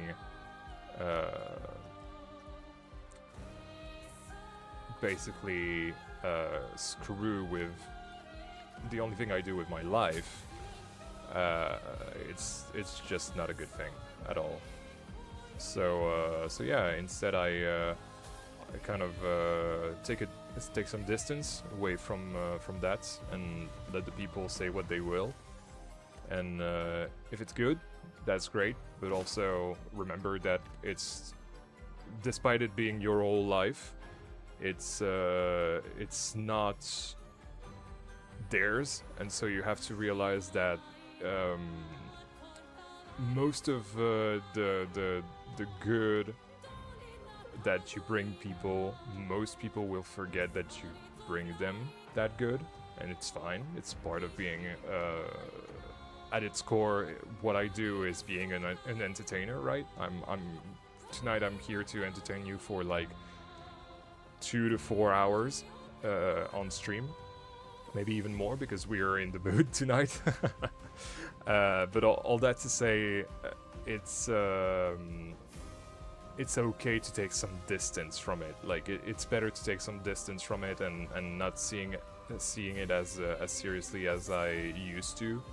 And it took a while to really take that into account and grow personally when it comes to that. So yeah. I'm really impressed by people having the balls to choose such a hard path and follow their dreams. It's hard. You really have to want it. Like it genuinely, you really, really, really have to want it. If you're not sure, then you shouldn't do it. But if you know that this is something that essentially, if it's an obsession and it's eating away at your soul when you're not doing it, pursue that with a passion. Be obsessed and do anything in your power to try making a living out of that, however that is.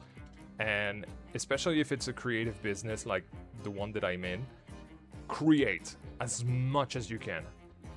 Genuinely, like it's really hard. It's gonna be really hard. It's gonna be really lonely, especially. Like a lot of people don't talk about the loneliness. It's super lonely, and fortunately, streams allow me to feel far less lonely than I used to. I think streams, it's stupid, but psychologically they really helped after a while. Like, and I'm really thankful for you guys to tuning twice a week to help me in that sense. But yeah, all that to say that you really, really have to really want it, because it's so hard psychologically to keep on keeping on despite all that's going on in the world, all that's that is going to punch you in the face for years and years and years, and it's never gonna stop. Like, it's always gonna be hard, but you're loving it, so you don't care. You just want to do that your whole life, and that's it. Like, sometimes you just realize that something is your true calling, and you know, some things are stronger than reason, and to me that's what this channel is. It's stronger than reason. It's what I've always wanted to do. One, from a content creation standpoint, I've always wanted to be a content creator, even though I didn't really know what for at the time. Then I also wanted to be a filmmaker for a big part of my life. So I tried to include that in my videos, and I think that shows, hopefully, at the very least. You guys tell me.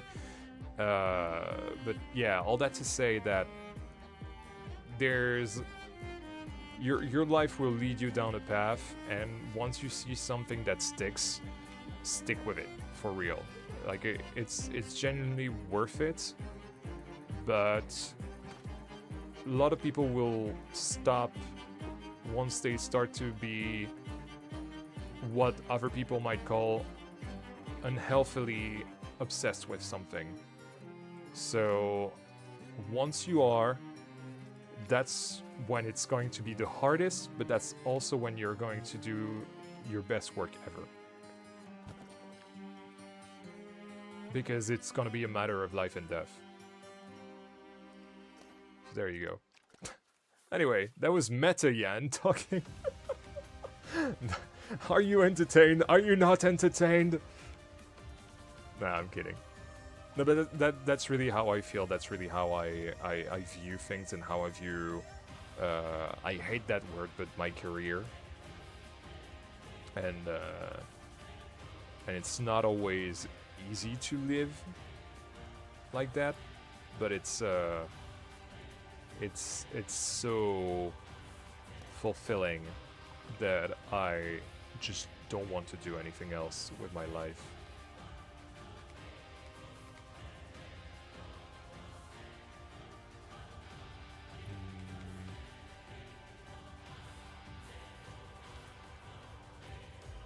I really like this pattern, but I don't really know.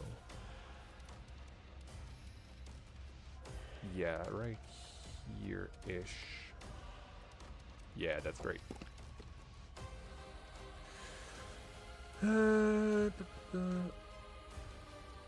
glad to be of service. Well, I'm very glad that you're here in most streams, Marilyn. So thank you so much.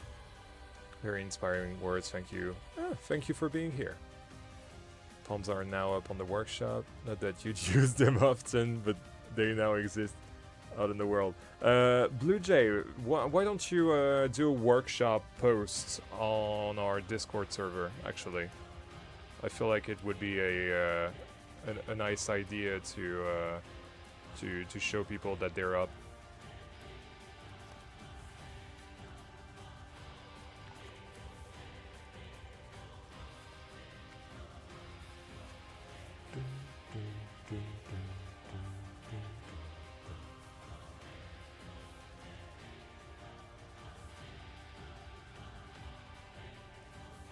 There we go.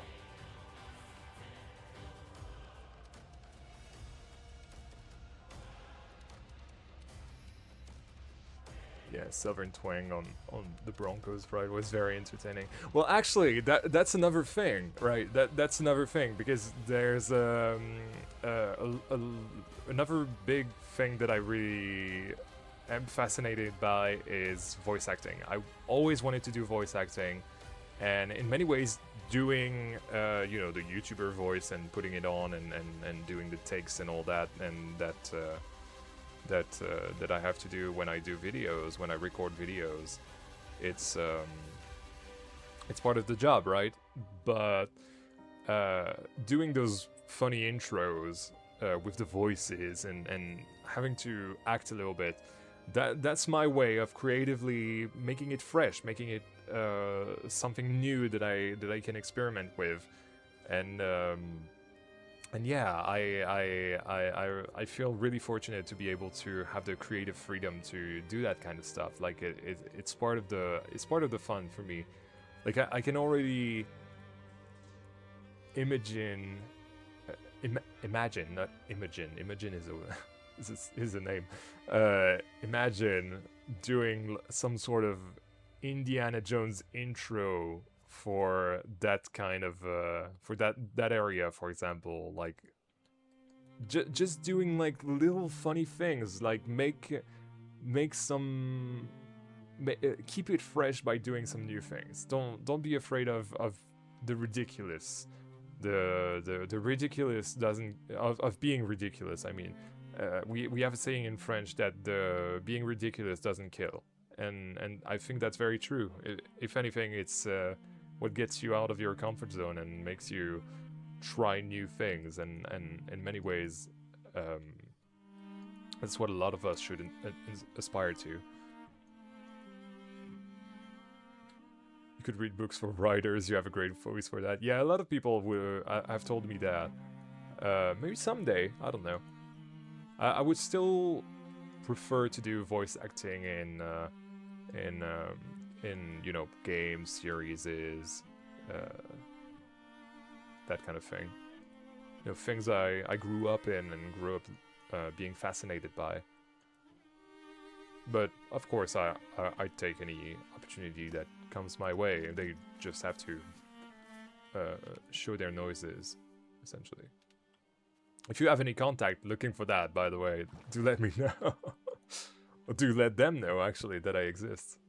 Because I'm sure a lot of people don't actually know that I exist in that space. Which is totally normal. I'm just a lowly YouTuber, after all.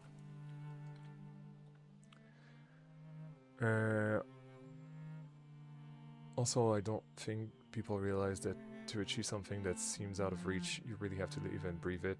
Quite a few people I know want to act, but they really don't want to work towards it. Yeah, because it's uncomfortable. It's really uncomfortable. Like it's again,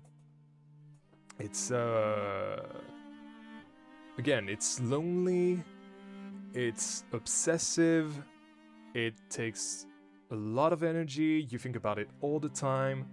You write ideas down all the time. I literally live, breathe, eat, sleep, dream Planko all the time. Well, I don't see it as Planko. I see it as virtual theme park, but still.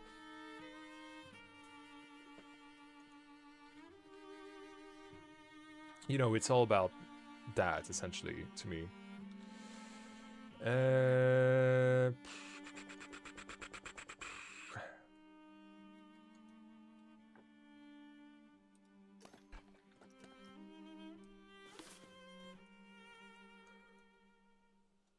My biggest dream is to one day follow my passion and make movies. Made several short films and won 2 prizes. There you go! That's exactly what you should do. I think it was Sam Raimi who said that if you want to make movies, just take your camera and go out there and make movies. And that's true, that's very true.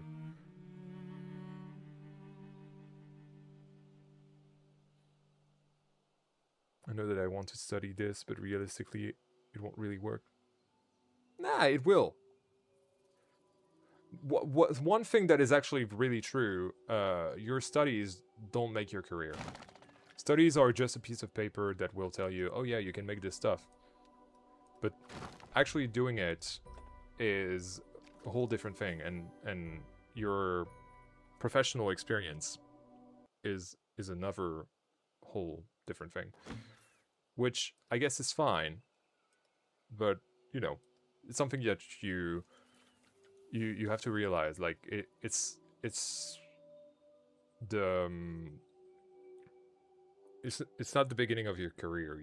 The beginning of your career is when you actually start doing stuff. So the thing that you do outside of studying that is more important than your actual studies, which is like super meta and super I guess anti-establishment in a way. But this is really how I view things. Like, especially in creative things, you know, in more scientific domains. Of course, that doesn't work. Or I guess you could, but it's kind of like a little different, you know, some things are illegal to do scientifically, but still, when it comes to the artistic domain, doing is better than learning. Even though there's still that learning process somewhere, I think it's important to keep in mind that, to quote Oppenheimer by Nolan, theory will only get you so far.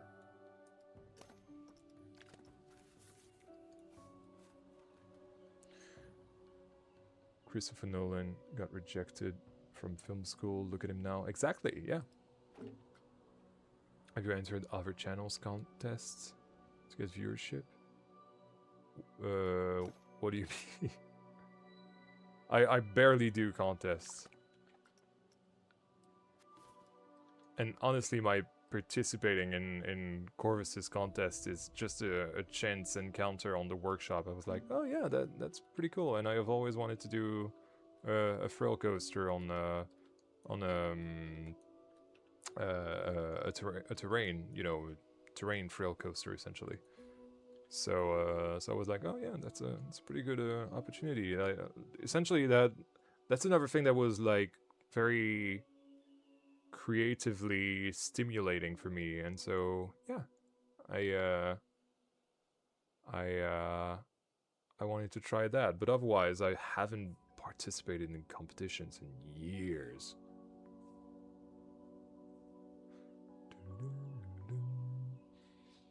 In general, any artistic pursuit, to be professional, You really have to be passionate to have a chance to get there, and perseverance. A lot of people give up very quickly. Exactly. Yeah. It's all about endurance, really, and how much you want it. If you really want it, nothing can stop you. A lot of people will try, but nothing can. Your will to do it is way stronger than their ability to, well, their words, really. I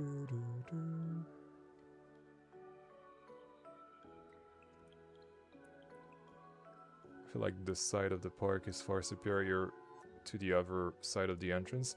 Well, you have to remember, this opened in 1997, right? And was rethemed in 2025, yes, but the bones are still from 97. This, 2003. So, yeah, this started to get better 2013.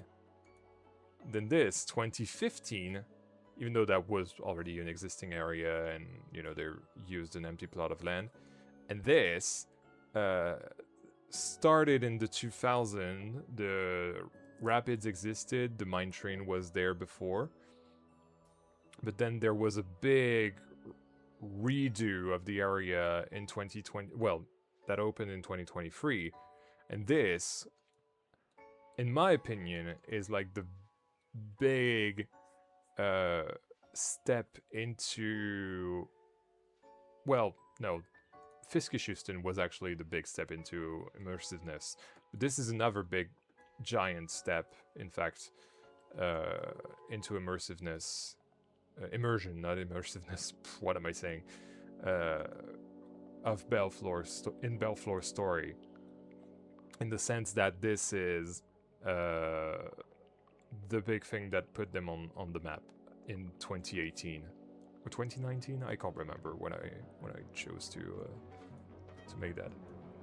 Anyway, point is, yes, but that is very intentional, and it's supposed to give your tour of the park a sense of of its story. That's why you feel like that, Joshua. It's very deliberate. I hit a wall with my layout, but I'll probably have a breakthrough after doing these supports, all custom supports too. Bless your soul, and good luck.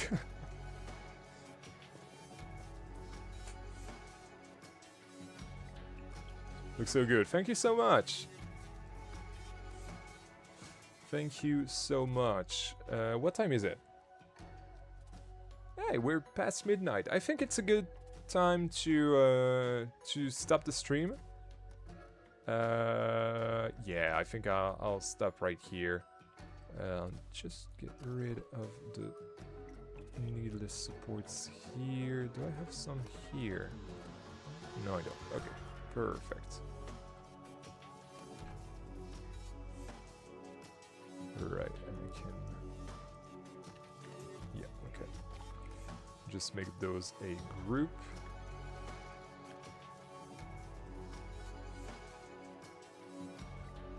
There we go. Love the art. Thanks! Right. Save. There we go. All good.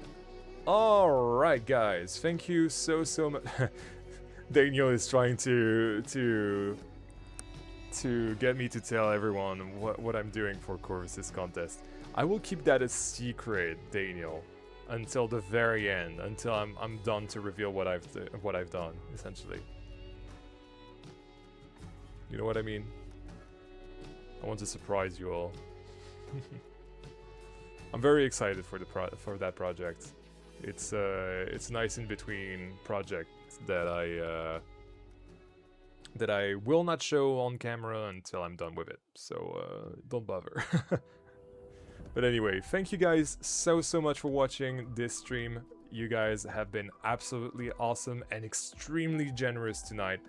I've genuinely enjoyed this stream. It was one of those amazing streams that we have sometimes, and it's been great. Usually when we pass the midnight the midnight point, it's usually pretty good. I think we've been going for about 3 hours and 45 minutes by now. So yeah, that's a good stream. When we approach the 4-hour mark, it's usually a good stream. But you guys, thank you all so much. I'll see you all on Wednesday because yeah, we still have a lot to do, and we're hopefully you guys will see a lot of progress made from this view right here in the next stream. But yeah, I'll see you all on Wednesday for the follow-up to this stream. And as for the Europeans, have a good night. As for my Americans, have a good evening. And I'll see you all in the next one. Bye. On beat with the music as well. Wow.